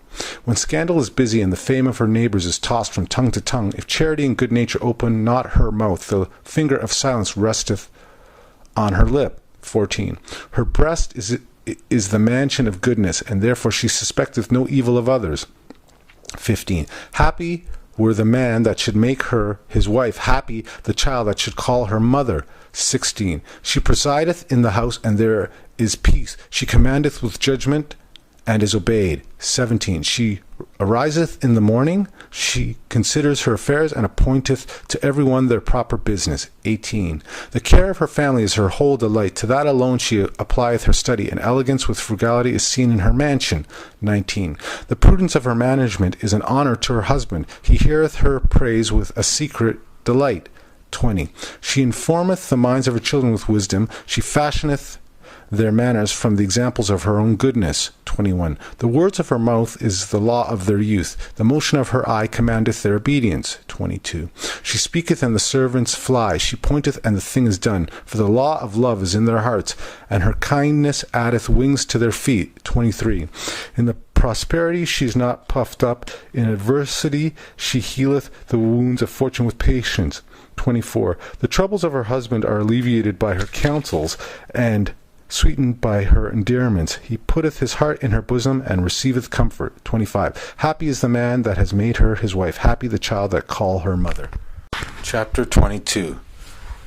Duty of a husband. 1. Take unto thyself a wife, and obey the ordinance of Allah. Take unto thyself a wife, and become a faithful member of society. 2. But examine with care, and fix not suddenly on thy present choice depends thy future happiness. 3. If much of her time is destroyed in dress and adornment, if she is enamored with her own beauty, and delighted with her own praise, if she laugheth much and talketh loud, if her foot abideth not in her father's house, and her eyes with boldness rove on the faces of men, though her beauty were as the sun in the firmament of heaven, turn thy face from her charms. Turn thy feet from her paths, and suffer not thy soul to be enamored by the allurements of imagination. 4. But when thou findest sensibility of heart, joined with softness of manners, and accomplished mind, with a form agreeable to thy fancy, take her home to thy house. She is worthy to be thy friend, thy companion in life, the wife of thy bosom. 5. O cherish her as a blessing sent to thee from heaven.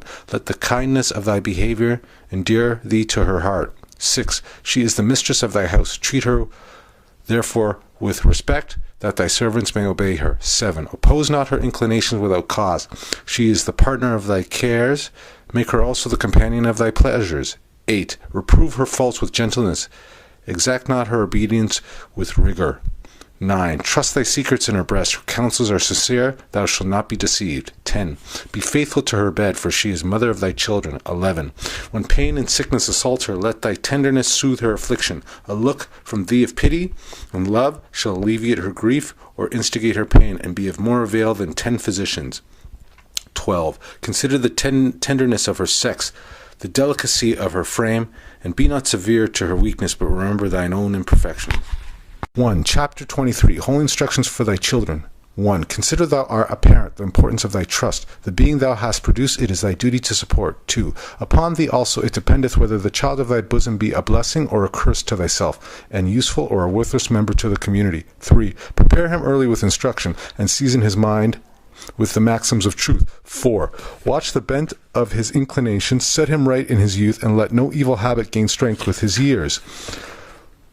5. So shall he rise like a cedar on the mountains. His head shall be seen above the trees of the forest. 6. A wicked son is a reproach to his father, but he that doth right is an honor to his gray hairs. 7. The soil is thine own. Let it not want cultivation. The seed which thou sowest, that also shalt thou reap. 8. Teach him obedience, and he shall bless thee. Teach him modesty, and he shall not be ashamed.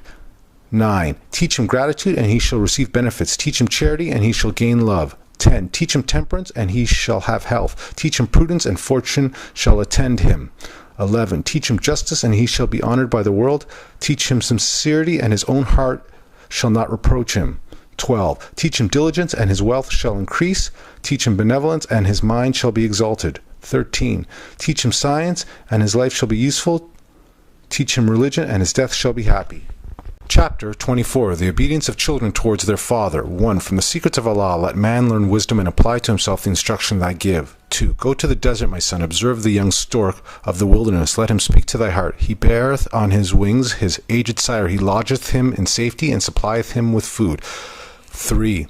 The piety of a child is sweeter than the incense of Persia offering to the sun, ye more delicious than odors wafted from a field of Arabian spices of the western gales. 4. Be grateful to thy father, for he gave thee life, and to thy mother, for she sustained thee. 5. Hear the words of his mouth, for they are spoken for thy good. Give ear to his admonition, for it proceedeth from love. 6. He hath watched for thy welfare, he hath told for thy ease. Do honor therefore to his age, and let not his gray hairs be treated with irreverence. 7. Forget not thy helpless infancy, nor the forwardness of thy youth, and indulge the infirmities of thy aged parents. Assist and support them in the decline of their life. 8. So shall their hoary heads go down to the grave in peace, and thine own children, in reverence of thy example, shall repay thy piety with filial love. Chapter 25. A holy covenant of the Asiatic nation. 1. Ye are the children of one father, provided for by his care, and the breast of one mother hath given you suck. 2. Let the bonds of affection therefore unite thee with the brothers, that peace and happiness may dwell in thy father's house. 3. And when ye separate in the world, remember the relation that bindeth you to love and unity, and prefer not a stranger before thine own blood.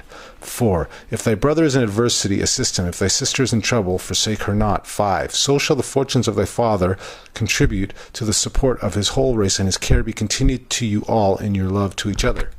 Chapter 26. Holy Instruction of Unity. 1. The gifts of understanding are the treasures of Allah, and he appointed to every one his portion, in what measure seemeth good unto himself. 2. Hath he endowed thee with wisdom? Hath he enlightened thy mind with the knowledge of truth? Communicate it to the ignorant for their instruction. Communicate it to the wise for thine own improvement. 3. True wisdom is less presuming than folly. The wise man doubteth often, and changeth his mind. The fool is obstinate, and doubteth not. He knoweth all things but his own ignorance. 4. The pride of emptiness is an abomination, and to talk much is the foolishness of folly.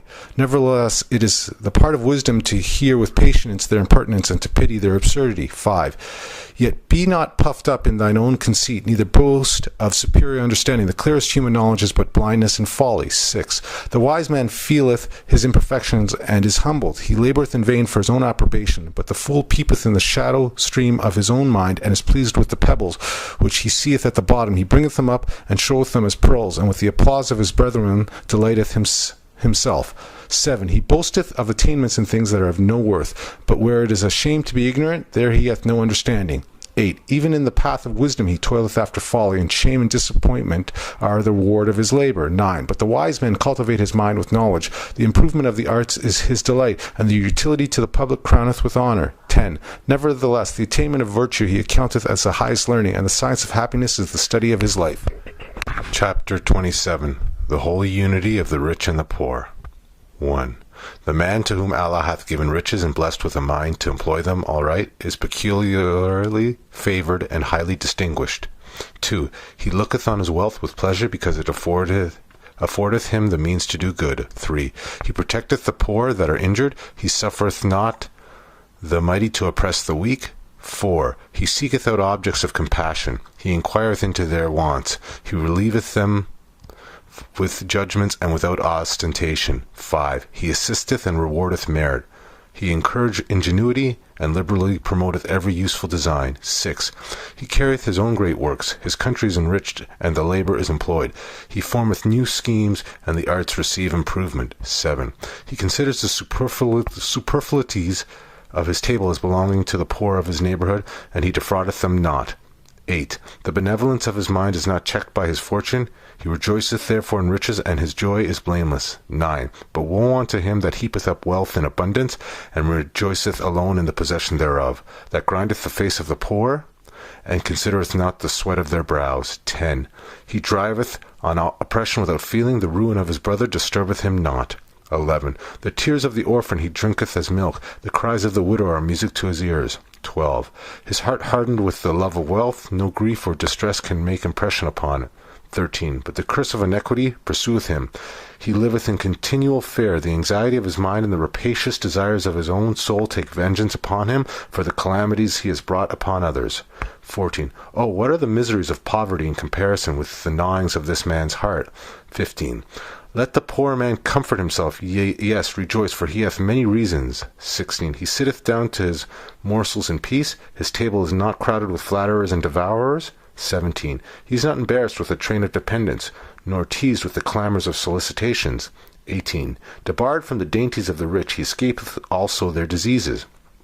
19. The bread that he eateth is not so sweet to his taste. The water he drinketh is not so pleasant to his thirst. Yea, far more delicious water than the richest draughts of the luxurious. 20. His labour preserveth his health, and procureth him a repose to which the downy bed of sloth is a stranger. 21. He limiteth his desires with humility, and the calm of contentment is sweeter to his soul than all the acquirements of wealth and grandeur. 22.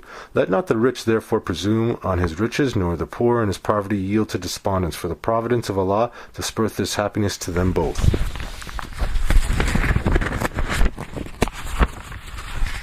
Chapter 28. Holy Instructions from the Prophet, Master and Servant. 1. Repine not, O man, at the state of servitude. It is the appointment of Allah, and hath many advantage. It removeth thee from the cares and solicitudes in life. 2. The honour of a servant is his fidelity. His highest virtues are submission and obedience. 3. Be patient, therefore, under the reproofs of thy master, and when he rebuketh thee, answer not again. The silence of thy resignation shall not be forgotten. 4. Be studious of his interest, be diligent in his affairs, and faithful to the trust which he reposeth in thee. 5. Thy time and thy labour belong unto him. Defraud him not thereof, for he payeth thee for them. 6. And thou who art a master, be just to thy servant, if thou expectest from him fidelity, and reasonable in thy commands, if thou expectest ready obedience. 7. The spirit of a man is in him. Severity and rigor may create fear, but can never command love. 8. Mix kindness with reproof, and reason with authority. So shall thy admonitions take place in his heart, and his duty shall become his pleasure. 9. He shall serve thee faithfully from the motive of gratitude. He shall obey thee cheerfully from the principle of love, and fail thou not in return to give his diligence and fidelity their proper reward. Chapter 29. Magistrate and Subject. O thou, the favourite of heaven, whom the sons of men, thy equals, have agreed to raise to sovereign power and set as a ruler over themselves, consider the ends and importance of their trust far more than the dignity and height of thy station. 2. Thou art clothed in purple and seated on a throne. The crown of majesty investeth thy temples. The sceptre of power is placed in thy hand. But not for thyself were these ensigns given, not meant for thine own, but the good of thy kingdom. 3. The glory of a king is the welfare of his people. His power and dominion rest on the hearts of his subjects. 4. The mind of a great prince is exalted with the grandeur of his situation. He involveth high things and searcheth for businesses worthy of his power. 5. He calleth together the wise men of his kingdom. He consulteth among them with freedom, and heareth the opinions of them all. 6. He looketh among his people with discernment. He discovereth the abilities of men, and employeth them according to their merits. 7. His magistrates are just, his ministers are wise, and the favourite of his bosom deceiveth him not. 8. He smileth on the arts, and they flourish. The sciences improve beneath the culture of his hand. 9. With the learned and ingenious he delighteth himself. He kindleth in their breasts emulation, and the glory of his kingdom is exalted by their labours. 10. 10. The spirit of the merchant who extendeth his commerce, the skill of the farmer who enricheth his land, the ingenuity of the artists, the improvements of the scholar, all these he honoureth with his favour, or rewardeth with his bounty. 11. He planteth new colonies, he buildeth strong ships, he openeth rivers for convenience. He formeth harbours for safety. His people abound in riches, and the strength of his kingdom increaseth. 12. He frameth his statutes with equity and wisdom. His subjects enjoy the fruits of their labour in security, and their happiness consists of the observance of the law. 13. He foundeth his judgments on the principle of mercy, but in the punishment of offenders he is strict and impartial. 14. His ears are open to the complaints of his subjects. He restraineth the hands of their oppressors, and he delivereth them from their tyranny. 15. His people therefore look up to him as a father with reverence and love. They consider him as the guardian of all they enjoy. 16.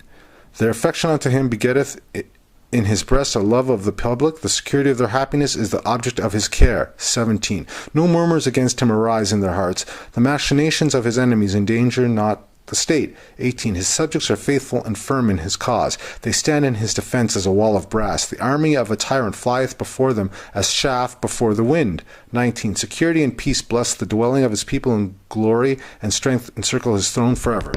Chapter 30. Holy instructions from the prophet, the social duties. When thou considerest thy wants, when thou beholdest thy imperfections, acknowledge his goodness, O Son of Humanity, who honored thee with humanity, endowed thee with speech, and placed thee in society to receive and confer reciprocal helps and mutual obligations, protection from injuries, thy enjoyments of the comforts and the pleasures of life, all these oweth to the assistance of others, and couldst not enjoy but in the bands of society.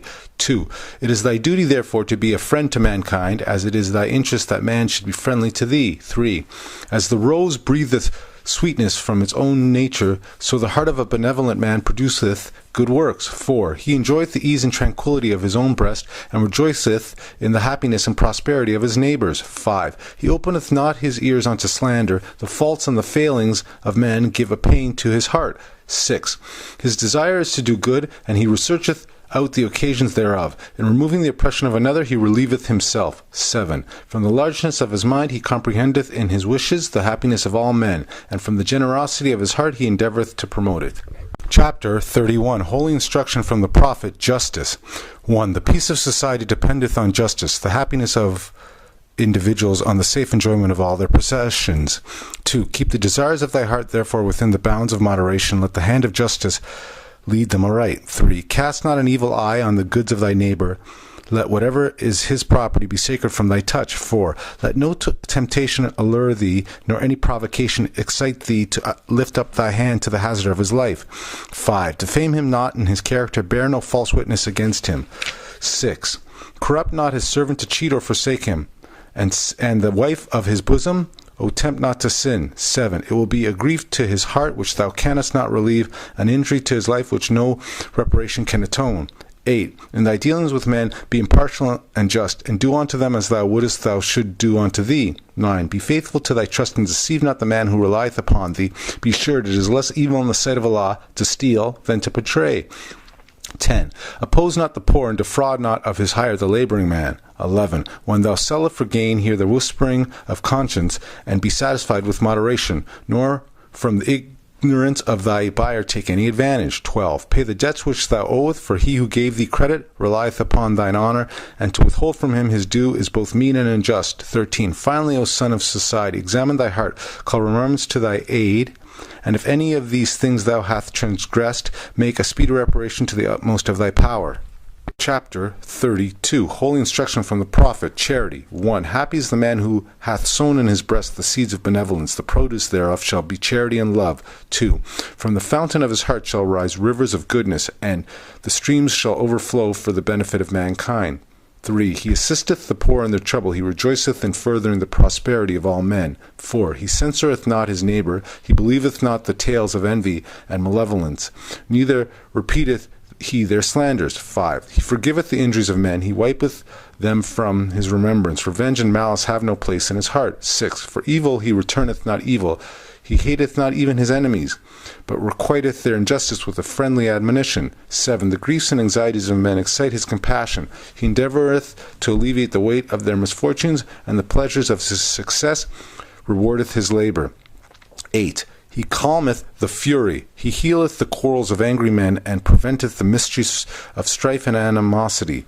9. He promoteth in his neighborhood peace and goodwill, and his name is repeated with pride and benedictions. Chapter 33. Holy instruction from the prophet, gratitude. 1. As the branches of a tree return their sap to the root from whence it arose, as a river poureth its streams to the sea whence the spring was supplied, as the heart of a grateful man delighteth in returning a benefit received. 2. He acknowledgeth his obligations with cheerfulness. He looketh on his benefactor with love and esteem. 3. And if to return it be not in his power, he nourisheth the memory of it in his heart. With kindness he forgetteth it not all the days of his life. 4. The heart of the grateful man is like the clouds of heaven, which drops upon the earth fruits, herbage, and flowers. But the heart of the ungrateful is like a desert of sand, which swalloweth with greediness the showers that fall, and buryeth them in its bosom, and produceth nothing. 5. Envy not thy benefactor, neither strive to conceal the benefit he hath conferred. For though to oblige is better than to be obliged, though the act of generosity commandeth admiration, yet the humility toucheth the heart, and is amiable on the sight both of Allah and man. 6. But receive not a favor from the hand of the proud, to the selfish and avarice. Have no obligation. The vanity of pride shall expose thee to shame. The greediness of avarice shall never be satisfied. Chapter 34. Holy instructions from the prophet, sincerity. 1. O thou who art enamored with the beauty of truth, and hast fixed thy heart on the simplicity of her charms, hold fast thy fidelity unto her, and forsake her not. The constancy of thy virtue shall crown thee with honor. 2. The tongue of the sincere is rooted in heart. Hypocrisy and deceit have no place in his words. 3. He blusheth at falsehood and is founded, but in speaking the truth he hath a steady eye. 4. He supporteth as a man the dignity of his character. To the arts of hypocrisy he scorneth to stoop. 5. He is consistent with himself. He is never embarrassed. He hath courage enough for truth, but to lie he is afraid. 6. He is far above the meanness of dissimulation. The words of his mouth are the thoughts of his heart. 7. Yet with prudence and caution he openeth his lips. He studieth what is right, and speaketh with discretion. 8. He adviseth with friendship. He reproveth with freedom, and whatsoever he promiseth shall surely be performed. 9. But the heart of the hypocrite is hid in his breast. He maketh his words in the semblance of truth, while the business of his life is only to deceive. 10. He laugheth in sorrow, he weepeth in joy, and the words of his mouth have no interpretation. 11. He worketh in the dark as a mole, and fancieth he is safe, but he blundereth into light, and is betrayed and exposed with dirt on his head. 12. He passeth his days in perpetual constraint. His tongue and heart are forever at variance. 13. He laboureth for the character of a righteous man, and huggeth himself in the thoughts of his cunning. 14. O fool, fool, the pains which thou taketh to hide what thou are more than would make thee what thou wouldest seem. And the children of wisdom shall mock at thy cunning, when in the midst of security the disguise is stripped off, and the finger of derision shall point thee to scorn. Chapter 35. Holy instructions from the prophet, religion. 1. There is but one Allah, the author, the creator, the governor of the world, almighty, eternal, and incomprehensible. 2. The sun is not Allah, though his noblest image. He enlighteneth the world with his brightness. His warmth giveth life to the products of the earth. Admire him as the creature, the instrument of Allah, but worship him not. 3. To the one who is supreme, most wise and beneficent, and to him alone belong worship, adoration, thanksgiving, and praise. 4. Who hath stretched forth the heavens with his hands, who hath described with his finger the courses of the stars. 5. Who setteth bounds to the ocean that it cannot pass, and saith unto the stormy winds, be still. 6. Who shaketh the earth, and the nations tremble, who dareth his lightnings, and the wicked are dismayed. 7. Who calleth forth worlds by the words of his mouth, who smiteth with his arm, and they sink into nothing. 8. O reverence the majesty of the Omnipotent, and tempt not his anger, lest thou be destroyed. 9. The providence of Allah is ever all his works. He ruleth and directeth with infinite wisdom. 10. He hath instituted laws for the government of the world. He hath wonderfully varied them in all beings, and each by his nature conformeth to his will. 11. In the depth of his mind he revolveth all knowledge. The secrets of futurity lie open before him. 12. The thoughts of thy heart are naked to his view. He knoweth thy determination before they are made. 13. With respect to his prescience there is nothing contingent. With respect to his providence there is nothing accidental. 14. Wonderful is he in all his ways. His counsels are inscrutable. The manner of his knowledge transcendeth thy conception. 15. Pay therefore to his wisdom all honor and veneration, and bow down thyself in humble and submissive obedience to his supreme discretion. 16. The Father is gracious and beneficent. He hath created the world in mercy and love. 17. His creatures of his hand declare his goodness, and their enjoyments speak of his praise. He clothed them with beauty, he supporteth them with food, he preserveth them with pleasure from generation to generation. 18. If we lift up our eyes to the heavens, his glory shineth forth. If we cast them down on the earth, it is full of his goodness. The hills and the valleys rejoice and sing. Fields, rivers, and woods resound his praise. 19. But thee he hath distinguished with peculiar favor, and exalted thy station above all creatures. 20. But thee he hath imbued thee with reason to maintain thy dominion. He hath fitted thee with language to improve the society, and exalted thy mind with the powers of meditation to contemplate and adore his imitable perfections. 21. And in the laws he hath ordained as the rule of life, so kindly hath he united thy duty to thy nature, that obedience to his precepts is happiness to thyself. 22. O praise his goodness with songs of thanksgiving, and meditate in silence on the wonders of his love. Let thy heart overflow with gratitude and acknowledgement.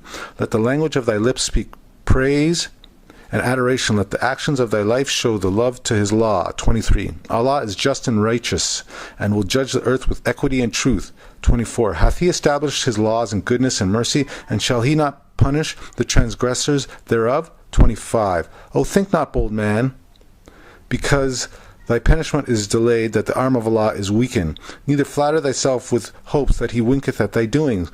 26. His eyes pierceth the secrets of every heart, and remembereth them forever. He respecteth not the persons or the stations of men. 27. The high and the low, the rich and the poor, the wise and the ignorant, when the soul hath shaken off the cumbrous shackles of this mortal life, shall equality receive from the sentence of just and everlasting retribution according to their works. 28. Then shall the wicked tremble and be afraid, but the heart of the righteous shall rejoice in his judgment. 29. O fear Allah, therefore, all the days of thy life, and walk in the paths which he hath opened before thee. Let prudence admonish thee, let temperance restrain, let justice guide thy hand, benevolence warm thy heart, and gratitude to heaven inspire thee with devotion. These shall give thee happiness in thy present state, and bring thee to the mansions of eternal felicity in the paradise of Allah. 30. This is the true economy of human life. Chapter 36. Holy instructions from the Prophet. Know thyself. 1. Weak and ignorant as thou art, O man, humble as thou oughtest to be. O child of the dust, wouldest thou raise thy thoughts to infinite wisdom? Wouldest thou see omnipotence displayed before thee? Contemplate thine frame. 2. Fearfully and wonderfully art thou made. Praise therefore thy Creator with awe, and rejoice before him with reverence. 3. Wherefore of all creatures art thou only erect, but that thou shouldest behold his works? Wherefore art thou to behold, but that thou mayest admire them? Wherefore to admire, but that thou mayest adore there and thy Creator? 4. Wherefore is consciousness reposed on thee alone, and whence is it derived to thee? 5. It is not in flesh to think, it is not in bones to reason. The lion knoweth not that worms shall eat him, the ox perceiveth not that he is fed for slaughter. 6. Something is added to thee unlike to what thou seest. Something informs the clay. Higher than all is the object of thy senses. Behold, what is it? 7. The body remaineth perfect after it is fled, therefore it is no part of it. It is immaterial, therefore it is eternal. It is free to act, therefore it is accountable for its actions. 8. Knoweth the ass the use of foods, because his teeth mow down the herbage? Or standeth the crocodile erect, although his backbone is as straight as thine? 9. Allah formed thee as he formed these. After them all wert thou created. Superiority and command were given thee over all, and of his own breath did he communicate to thee the principle of knowledge. 10. Know thyself and the pride of his creation, the line uniting divinity and matter. Behold, a part of Allah himself within thee. Remember thine own dignity, nor dare descend to evil or to meanness. 11. Who planted terror in the tail of the serpent, who clothed the neck of the horse with thunder? Even he who hath instructed thee to crush the one under thy feet, and to tame the other to thy purpose. Chapter 37. Holy instructions from the Prophet, the breath of heaven. 1. Vaunt not thy body because it was first formed, nor of thy brain because therein thy soul resideth. Is not the master of the house more honorable than its walls? 2. The ground must be prepared before corn can be planted. The potter must build his furnace before he can make his porcelain. 3. As the breath of heaven saith unto the waters of the deep, this way shall thy billows roll, and no other. Thus high and no higher shall thy raise their fury. So let the spirit, O man, actuate and direct thy flesh, so let it repose oppress its wilderness. 5. The body is as the globe of the earth, thy bones the pillars that sustain it on its bases. 6. As the ocean giveth rise to springs whose water return again into its bosom through the rivers, so runneth thy life from thy outwards, and so runneth it into its place again. 7. Do not both retain their course forever? Behold, the same Allah ordained them. 8. Is it not thy nose the channels to perfumes, thy mouth the path to delicacies? 9. Are not thine eyes the sentinels that watch for thee? Yet how often are they unable to distinguish truth from error? 10. Keep thy soul in moderation, teach the spirit to be attentive to its good, so shall these its ministers be always to thee conveyances of truth. 11. Thine hand, is it not a miracle? Is there in the creation aught like unto it? Wherefore was it given thee, but that thou mightest stretch it out to the assistance of thy brother? 12. Why of all things living art thou alone made capable of blushing? The world shall read thy shame upon thy face, therefore do nothing shameful. 13. Fear and dismay which robs thy countenance of its ruddy splendor. Avoid guilt, and thou shalt know that fear is beneath thee, that dismay is unnamely. 14. Wherefore to thee alone speak shadows in the visions of the pillow. Reverence them, for know that dreams are from on high. 15. Thou man alone canst speak. Wonder at thy glorious prerogative, and pay to him who gave it to thee a rational and welcome praise, teaching thy children wisdom, instructing the offspring of thy loins in piety. Chapter 38. Holy instructions from the Prophet, the soul of man.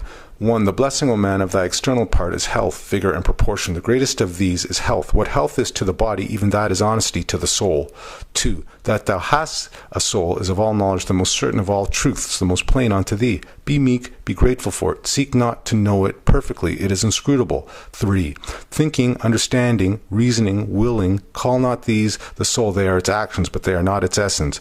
4. Raise it not too high that thou be not despised. Be not thou like unto those who fall by climbing, neither debase it to the sense of brutes, nor be thou like to the horse and the mule in whom there is no understanding. 5. Search it by its faculties, know it by its virtues. They are more in number than the hairs of thy head.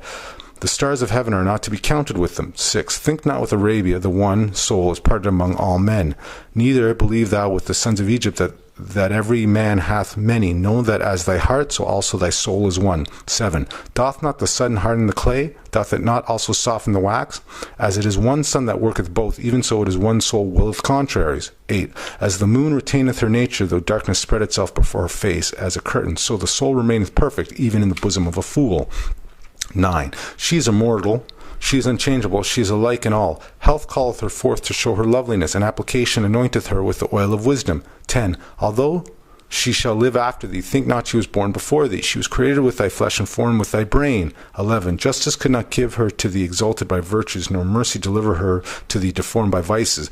These must be thine, and thou must answer for them. 12. Suppose not death can shield thee from examination. Think not corruption can hide thee from inquiry. He who formed thee of thou knowest not what, can he not raise thee from thou knowest not what again?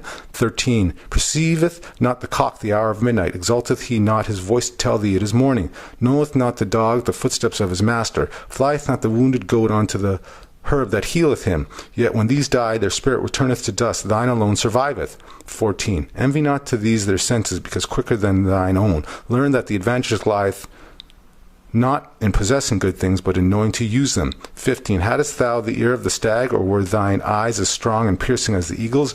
Didst thou equal the hound in smell, or could the ape resign to thee his taste, or could the tortoise her feeling? Yet without reason what would they avail thee? Perish not all these like their kindred? 16. Hath any one of them the gift of speech? Can any say unto thee, therefore did I do? 17. The lips of the wise are as the doors of a cabinet. No sooner are they opened, but treasures are poured out before thee. 18. Like unto trees of gold arranged in beds of silver are wise sentences uttered in due season. 19. Canst thou think too greatly of thy soul, or can too much be said in its praise? It is the image of him who gave it. 20. Remember thou its dignity forever. Forget not how great a talent is committed to thy charge. 21. Whatsoever may do good may also do harm. Beware that thou directest its course to virtue. 22. Think not thou canst lose her in a crowd. Suppose not thou canst bury her in thy closet. Action is her delight, and she will not be withheld from it. 23. Her motion is perpetual, her attempts are universal, her agility is not to be suppressed. Is it at the uttermost parts of the earth? She will have it. Is it beyond the regions of the star? Yet will her eye discover it. Inquiry is her delight, as one who traverseth the burning sands in search of water, so is the soul that thirsteth after knowledge. 24. Guard her, for she is rash. Restrain her, for she is irregular. Correct her, for she is outrageous. More supple is she than water, more flexible than wax, more yielding than air. Is there aught that can bind her? 25. As a sword in the hand of a madman, even so is the soul to him who wanteth discretion. 26. The end of her search is truth. Her means to discover it are reason and experience. But are not these weak, uncertain, and fallacious? How then shall she attain unto it? 27. General opinion is no proof of truth, for the generality of men are ignorant. 28. Perception of thyself, the knowledge of him who create thee, the sense of worship thou owest unto him, are not these plain before thy face? And behold, what is there more that men needeth to know?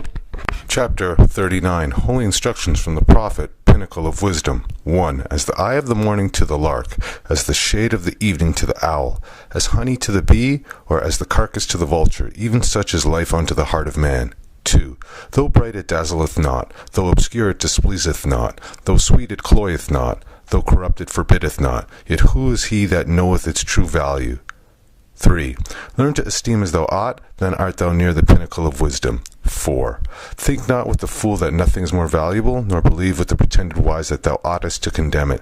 Love it not thyself, but for the good it may be of to others. 5. Gold cannot buy it for thee, neither mines of diamonds purchase back the moment thou hast now lost it. Employ the succeeding ones in virtue. 6. Say not that it were best not to have been born, or if born, that it has been best to die early. Neither dare thou to ask of thy Creator, where has been the evil, had I not existed? Good is thy power, the want of good is evil, and if thy question be just, lo, it condemneth thee. 7. Would the fish swallow the bait if he knew the hook were hidden therein? Would the lion enter the toils if he saw that they were prepared for him? So neither were the soul to perish with this clay, neither would a merciful Father have created him. No hence thou shalt live afterwards. 8. As the bird enclosed in the cage before he seeth it, yet teareth not his flesh against his side, so neither labour thou vainly to run the state thou art in, but know it is allotted thee, and be content with it. 9. Though its ways are uneven, yet they are not all painful. Accommodate thyself to all, and where there is the least appearance of evil, suspect the greatest danger. 10. When thy bed is straw, thou sleepest in security, but when thou stretchest thyself on roses, beware of the thorns. 11. A good death is better than an evil life. Strive therefore to live as long as thou oughtest, not so long as thou canst. While thy life is to others worth more than thy death, it is thy duty to preserve it. 12. Complain not with the fool of the shortness of thy time. Remember, with the days the cares are shortened.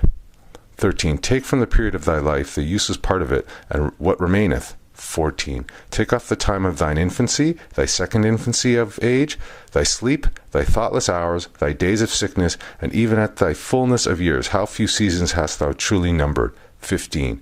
He who gave thee life as a blessing shortened it to make it more so. 16. To what end would longer life have served thee? Wishest thou to have had an opportunity of more vices? As to the good, will not he who limited thy span be satisfied with the fruits of it? 17. To what end, O child of sorrow, wouldest thou live longer? To breathe, to eat, to see the world. All this thou hast done often already. Too frequent repetition is it not tiresome? Or is it not superfluous? 18. Wouldest thou improve thy wisdom and thy virtue? Alas, what art thou to know? Or who is it that shall teach thee? Badly thou employest the little thou hast. Dare not therefore to complain that the more is not given thee. 19. Repine not at thy want of knowledge, it must perish within the grave. Be honest here, thou shalt be wiser hereafter. 20. Say not unto the crow, why numberest thou 7 times, thy Lord? Or to the fawn, why art thine eyes to see my offspring, and 100 generations? Are these to be compared with thee in the abuse of life? 21. Are they riotous? Are they cruel? Are they ungrateful? Learn from them, rather, that innocence of manners are the paths of good old age. 22. Knowest thou to employ life better than these? Then less of it may suffice thee. 23. Man who dares enslave the world when he knows he can enjoy his tyranny but for a moment, what would he not aim at if he were immortal? 24. Enough hast thou of life, but thou regardest it not. Thou art not in want of it, O man, but thou art prodigal. Thou threwest it lightly away as if thou hadst more than enough, and yet thou repinest that it is not gathered again unto thee. Know that it is not abundance which maketh rich, but economy. 25. The wise continueth to live from his first period, the fool is always beginning. 26. Labor not after riches first, and think thou wilt afterwards enjoy them. He who neglecteth the present moment throweth away all that he hath. As the arrow passes through the heart while the warrior knew not that it was coming, so shall his life be taken away before he knoweth that he hath it. 27. What then is life, that man should desire it? What breathing, that he should covet it? 28. Is it not a scene of delusion, a series of misadventures, a pursuit of evils linked on all sides together? In the beginning it is ignorance, pain is in its middle, and its end is sorrow. 29. As one wave pusheth on another, till both are involved in that behind them, even so succeedeth evil to evil. In the life of man, the greater and the present swallow up the lesser in the past. Our terrors are real evils, our expectations look forward into impossibilities. 30. Fools to dread as mortals, and to desire as if immortal. 31. What part of life is it that we should wish to remain with us? Is it youth? Can we be in love with outrage, licentiousness, and temerity? Is it age? Then we are fond of infirmities. 32. It is said gray hairs are revered in length of day in honor. Virtue can add reverence to the bloom of youth, and without it age plants more wrinkles in the soul than on the forehead. 33. Is age respected because it hateth riot? What justice is this, when it is not age that despiseth pleasure, but pleasure that despiseth age? 34. Be virtuous while thou art young, so shall thine age be honored. Chapter 40. Holy instructions from the prophet, the instability of man. 1. Inconstancy is powerful in the heart of man. Intemperance swayeth it whither it will. Despair engrosseth much of it. And fear proclaimeth, Behold, I sit unrivalled therein. But vanity is beyond them all. 2. Weep not therefore at the calamities of the human state, rather laugh at its follies. In the hand of the man addicted to vanity, life then is but the shadow of a dream. 3. The hero, the most renowned of human characters, what is he but the bubble of this weakness? The public is unstable and ungrateful. Why should the man of wisdom endanger himself for fools? 4. The man who neglecteth his present concerns to revolve how he will behave when greater, feedeth himself with wind while his bread is eaten by another. 5. Act as becometh thee in thy present station, and in more exalted ones thy face shall not be ashamed. 6. What blindeth the eye, or what hideth the heart of a man from himself, like vanity? Lo, when thou seest not thyself, then others discover thee most plainly. 7. As the tulip that is gaudy without smell, conspicuous without use, so is the man who sitteth himself up so high and hath no merit, not merit. 8. The heart of the vain is troubled while it seemeth content. His cares are greater than his pleasures. 9. His solicitude cannot rest with his bones. The grave is not deep enough to hide it. He extendeth his thoughts beyond his being. He bespeaketh praise to be paid when he is gone, but whosoever promiseth it deceiveth him. 10. As the man who engageth his wife to remain in widowhood, that she disturbeth not his soul, so is he who expecteth that his praise shall reach his ears beneath the earth, or cherish his heart in its shroud. 11. Do well whilst thou liveth, but regard not what is said of it. Content thyself with deserving praise, and thy posterity shall rejoice in hearing it. 12. As the butterfly who seeth not his own colours, as the jasmine which feeleth not the scent it casteth around it, so is the man who appeareth gay, and biddeth others to take note of it. 13.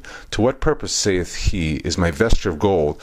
To what end are my tables filled with dainties, if no eye gaze upon them? If the world knoweth it not, give thy raiment to the naked, and thy food unto the hungry, so shalt thou be praised, and feel that thou deserveth it. 14. Why bestowest thou on every man the flattery of unmeaning words? Thou knowest when returned thee, thou regardest it not. He knoweth he lieth unto thee, yet he knoweth thou wilt thank him for it. Speak in sincerity, and thou wilt hear with instruction. 15. The vain delighteth to speak of himself, but he seeth not that others like not to hear him. 16. If he hath done anything worth praise, if he possesseth that which is worthy of admiration, his joy is to proclaim it, his pride to hear it reported. The desire of such a man defeateth itself. Men say not, Behold, he hath done it, or see, he possesseth it, but mark how proud he is of it. 17. The heart of man cannot attend at once to too many things. He who fixeth his soul on show loseth reality. He pursueth bubbles which break in their flight, while he treads to earth what would him honor. Chapter 41. Holy instructions from the prophet. Inconstancy. 1. Nature urgeth thee to inconstancy, O man. Therefore guard thyself at all times against it. 2. Thou art from the womb of thy mother various and wavering. From the loins of thy father inheriteth thou instability. How then shalt thou be firm? 3. Those who gave thee a body furnished it with weakness, but he who gave thee a soul armed thee with resolution. Employ it, and thou art wise. Be wise, and thou art happy. 4. Let him who doth well beware how he boasteth of it, for rarely is it of his own will. 5. Is it not the event of an impulse from without, born of uncertainty, enforced by accident, dependent on somewhat else? To thee and to accident is due the praise. 6. Beware of irresolution in the intent of thy actions. Beware of instability in the execution. So shalt thou triumph over two great failings of thy nature. 7. What reproacheth reason more than to act contrarieties? What can suppress the tendencies to these but firmness of mind? 8. The inconstant feeleth that he changeth, but he knoweth not why. He seeth that he escaped from himself, but he perceiveth not how. Be thou incapable of change in that which is right, and then men will rely upon thee. 9. Establish unto thyself principles of action, and see that thou art ever act according to them. 10. So shall thy passions have no rule over thee, so shall thy constancy ensure unto thee the good thou possesseth, and drive from the door misfortune. Anxiety and disappointment shall be strangers to thy gates. 11. Suspect not evil in any one until thou seest it. When thou seest it, forget it not. 12. Whoso hath been an enemy cannot be a friend, for man mendeth not his faults. 13. How should his actions be right, who hath no rule of his life? Nothing can be just which proceedeth not from reason. 14. The inconstant hath no peace in his soul, neither can be at ease whom he concerneth himself with. 15. His life is unequal, his motions are irregular, his soul changes with the weather. 16. Today he loveth thee, tomorrow thou art detested by him, and why? Himself knoweth not wherefore he now hateth. 17. Today he is the tyrant, tomorrow thy servant is less humble, and why? He who is arrogant without power will be servile while there is no subjection. 18. Today he is profuse, tomorrow he grudgeth unto his mouth that which it should eat. Thus it is with him who knoweth not moderation. 19. Who shall say of the chameleon, he is black, when the moment after the verdure of the grass overspreadeth him? 20. Who shall say of the inconstant, he is joyful, when his next breath shall be spent in sighing? 21. What is the life of such a man but the phantom of a dream? In the morning he riseth happy, at noon he is on the rack, this hour he is a god, the next below a worm, one moment he laugheth, the next he weepeth, he now willeth, in an instant he willeth not, and in another he knoweth not whether he willeth or not. 22. Yet neither ease nor pain have fixed themselves on him. Neither is he waxed greater or become less.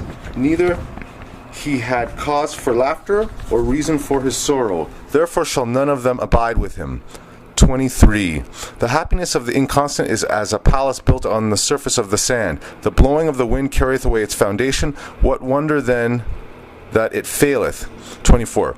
But what exalted form is this that hitherward directs its uninterrupted course, whose foot is on the earth, whose head is above the clouds? 25. On his brow sitteth majesty, steadiness is in his port, and in his heart reigneth tranquillity. 26. Though obstacles appear in his way, he deighteth not to look down upon them. Though heaven and earth oppose his passage, he proceedeth. 27. The mountains sink beneath his tread, the waters of the ocean are dried up under the soles of his foot. 28. The tiger throweth herself across his way in vain. The spots of the leopard glow against him unregarded. 29. He marches through the embattled legions with his hands. He putteth aside the terrors of death. 30. Storms roar against his shoulders, but are not able to shake them. The thunder bursteth over his head in vain. The lightning serveth but to show the glories of his countenance. 31. His name is resolution. He cometh from the utmost part of the earth. He seeth happiness afar off before him. His eyes discovereth her temple beyond the limits of the pole. 32. He walketh up to it. He entereth boldly, and he remaineth there forever. 33. Establish thy heart, O man, in that which is right, and then know the greatest of human is to be immutable. Chapter 42. Holy instructions from the prophet. Weakness. 1. Vain and inconstant as thou art, O child of imperfection, how canst thou be weak? Is not inconstancy connected with frailty? Can there be vanity without infirmity? Avoid the danger of the one, and thou shalt escape the mischiefs of the other. 2. Wherein art thou most weak? In that wherein thou seemest most strong, in that wherein most thou glorieth, even in possessing the things which thou hast, in using the good that is about thee. 3. Art thy desires also frail? Or knowest thou even what it is thou wouldest wish? When thou hast obtained what most thou soughtest after, behold, it contenteth thee not. 4. Wherefore loseth the pleasure that is before thee its relish? And why appeareth that which is yet to come the sweeter? Because thou art wearied with the good of this? Because thou knowest not the evil of that which is not with thee? Know that to be content is to be happy. 5. Couldst thou choose for thyself, would thy Creator lay before thee all that thy heart could ask for? Would happiness then remain with thee, or would joy always dwell in thy gates? 6. Alas, the weakness forbiddeth it, thy infirmity declareth against it. Variety is to thee in the place of pleasure, but that which permanently delighteth must be permanent. 7. When that is gone, thou repenteth the loss of it, though while it was with thee, thou despiseth it. 8. What that which succeedeth it hath no more pleasure to thee, and thou afterwards quarrelest with thyself for preferring it. Behold the only circumstance in which thou errest not. 9. Is there anything in which thy weakness appeareth more than in desiring things? It is in the possessing and in the using of them. 10. Good things cease to be good in our enjoyment of them. What nature meant pure sweets are sources of bitterness to us. From our delights arise pain, from our joys sorrow. 11. Be moderate in the enjoyment, and it shall remain in thy possession. Let thy joy be founded on reason, and to its end shall sorrow be a stranger. 12. The delights of love are ushered in by sighs, and they terminate in languishment and dejection. The objects thou burdeneth for nauseate with satiety, and no sooner hast thou possessed it, but thou art weary of its presence. 13. Join esteem to thy admiration, unite friendship with the love, so shall thou find in the end content so absolute that it surpasseth raptures, tranquility more worth than ecstasy. 14. Allah hath given thee no good without its admixture of evil, but he hath given thee also the means of throwing off the evil from it. 15. As joy is not without its alloy of pain, so neither is sorrow without its portion of pleasure. Joy and grief, though unlike, are united. Our own choice only can give them to us entirely. 16. Melancholy itself often giveth delight, and the extremity of joys are mingled with tears. 17. The best things in the hands of a fool may be turned to his destruction, and out of the worst the wise will find means of good. 18. So blended is weakness in thy nature, O man, that thou hast not strength either to be good nor to be evil entirely. Rejoice that thou canst not excel in evil, and let the good that is within thy reach content thee. 19. The virtues are allotted to various stations. Seek not after impossibilities, nor grieve that thou canst not possess them all. 20. Wouldst thou at once have the liberality of the rich and the contentment of the poor? Shall the wife of thy bosom be despised because she showeth not the virtues of the widow? 21. If thy father sink before thee in the divisions of thy country, can at once thy justice destroy him, and thy duty save his life? 22. If thou behold thy brother in the agonies of slow death, is it not mercy to put a period to his life, and is it not also death to be his murderer? 23. Truth is but one, thy doubts are of thine own raising. He who made virtues what they are, planted in thee a knowledge of their preeminence. Act as thy soul dictates to thee, and the end shall be always right. Chapter 43. Holy instructions from the Prophet, the insufficiency of knowledge. 1. If there is anything lovely, if there is anything desirable, if there is anything within the reach of man that is worthy of praise, is it not knowledge? And yet, who is it that attaineth it? 2. The statesman proclaimeth that he hath it. The ruler of the people claimeth the praise of it, but findeth the subject that he possesseth it. 3. Evil is not requisite to man, neither can vice be necessary to be tolerated. Yet how many evils are permitted by the connivance of the laws? How many crimes committed by the decree of the council? 4. But be wise, O ruler, and learn, O thou that art to command the nations. One crime authorized by thee is worse than the escape of 10 from punishment. 5. When the people are numerous, when thy sons increase about thy table, sendest thou them not out to slay the innocent, and to fall before the sword of him whom they have not offended? 6. If the objects of thy desire demanding the lives of 1,000, sayest thou not, I will have it? Surely thou forgettest that he who created thee created also these, and that their blood is as rich as thine. 7. Sayest thou that justice cannot be executed without wrong? Surely thine own words condemn thee.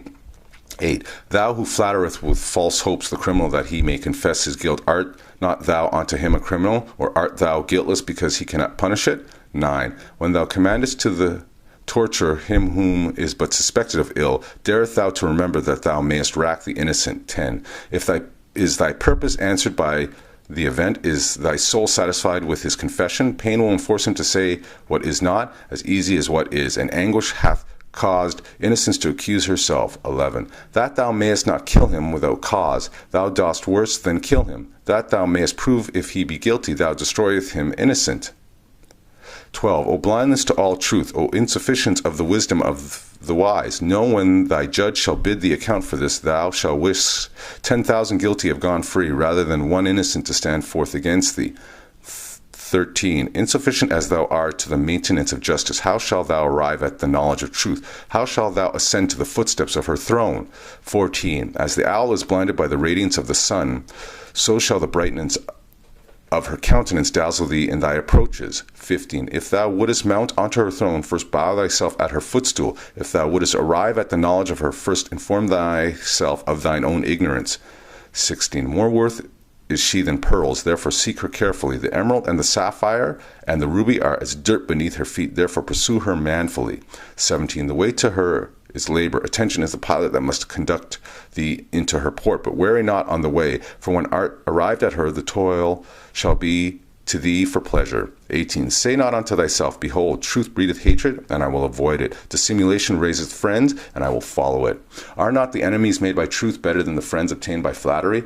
19. Naturally doth man desire the truth, yet when it is before him, he will not apprehend it, and if it forces itself upon him, he is not offended at it.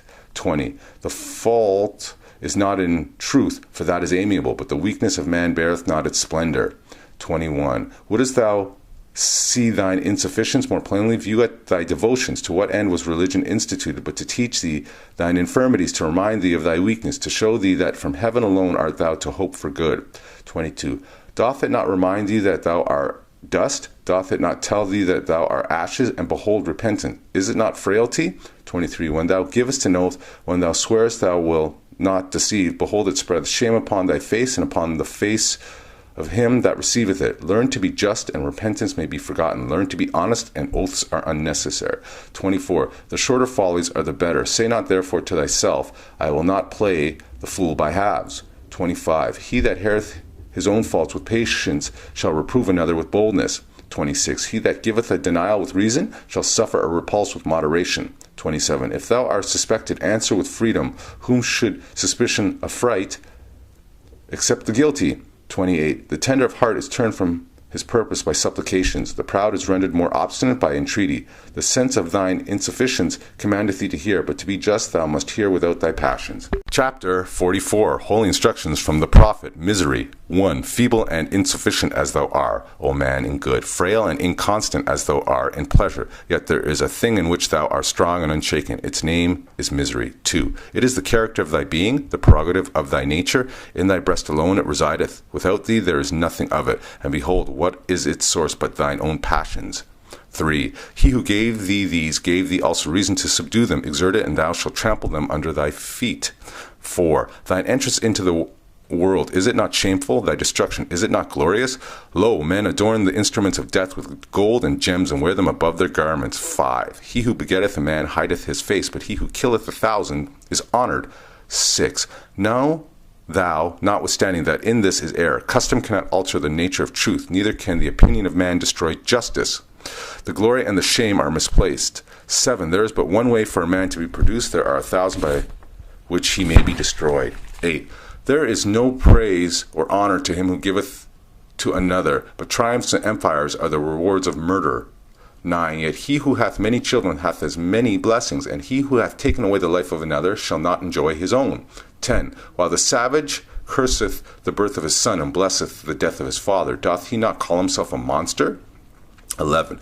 The greatest of all human ills is sorrow. Too much of this thou art born unto. Add not unto it by thine own perverseness. 12. Grief is natural to thee, and is always about thee. Pleasure is a stranger, and visiteth thee by times. Use well thy reason, and sorrow shall be cast behind thee. Be prudent, and the visits of joy shall remain long with thee. 13. Every part of thy frame is capable of sorrow, but few and narrow are the paths that lead to delight. 14. Pleasures can be admitted only simply, but pains rush in 1,000 at a time. 15. As the blaze of straw fadeth as soon as it is kindled, so passeth away the brightness of joy, and thou knowest not what become of it. 16. Sorrow is frequent, pleasure is rare. Pain cometh of itself, delight must be purchased. Grief is unmixed, but joy wanteth not its alloy of bitterness. 17. As the soundest health is less perceived than the lightest malady, so the highest joy toucheth us less deep than the smallest sorrow. 18. We are in love with anguish. We often fly from pleasure when we purchase it. Costeth it not more than it is worth? 19. Reflection is the business of man. A sense of his state is his first duty. But who remembereth himself a boy? Is it not in mercy then that sorrow is allotted unto us? 20. Man foreseeth the evil that is to come. He remembereth it when it is past. He considereth not that the thought of affliction woundeth deeper than the affliction itself. Think not of thy pain, but when it is upon thee, thou shalt avoid what most hurt thee. 21. He who weepeth before he needeth weepeth more than he needeth. And why but that he loveth weeping? 22. The stag weepeth not till the spear is lifted against him, nor do the tears of the beaver fall till the hound is ready to seize him. Man anticipateth death by the apprehension of it, and the fear is greater misery than the event itself. 23. Be always prepared to give an account of thine action, and the best death is that which is less premeditated. Chapter 45. The Divine Origin of the Asiatic Nations. 1. The fallen sons and daughters of the Asiatic nation of North America need to learn to love instead of hate, and to know of their higher self and lower self. This is the uniting of the Holy Quran of Mecca for teaching and instructing all Moorish Americans, etc. 2. The key of civilization was and is in the hands of the Asiatic nations. The Moorish, who were the ancient Moabites and the founders of the holy city of Mecca. 3. The Egyptians, who were the Hamites and of a direct descendant of Mizraim. The Arabians, the seed of Hagar, Japanese and Chinese. 4. The Hindus of India, the descendants of the ancient Canaanites, Hittites, and Moabites from the land of Canaan. 5. The Asiatic nations and countries in North, South, and Central America. The Moorish Americans and Mexicans in North America. Brazilians, Argentinians, and Chileans in South America. 6. The Colombians, Nicaraguans, and the natives of San Salvador in Central America, etc. All of these are Muslims. 7. The Turks are the true descendants of Hagar, who are the chief protectors of the Islamic creed of Mecca, beginning from Muhammad I, the founder of the uniting of Islam by the command of the great universal God, Allah. Chapter 46. The beginning of Christianity. 1. The foundation of Christianity began in Rome. The Roman nations founded the first church, of whom crucified Jesus of Nazareth for seeking to redeem his people from under the Roman yoke and law.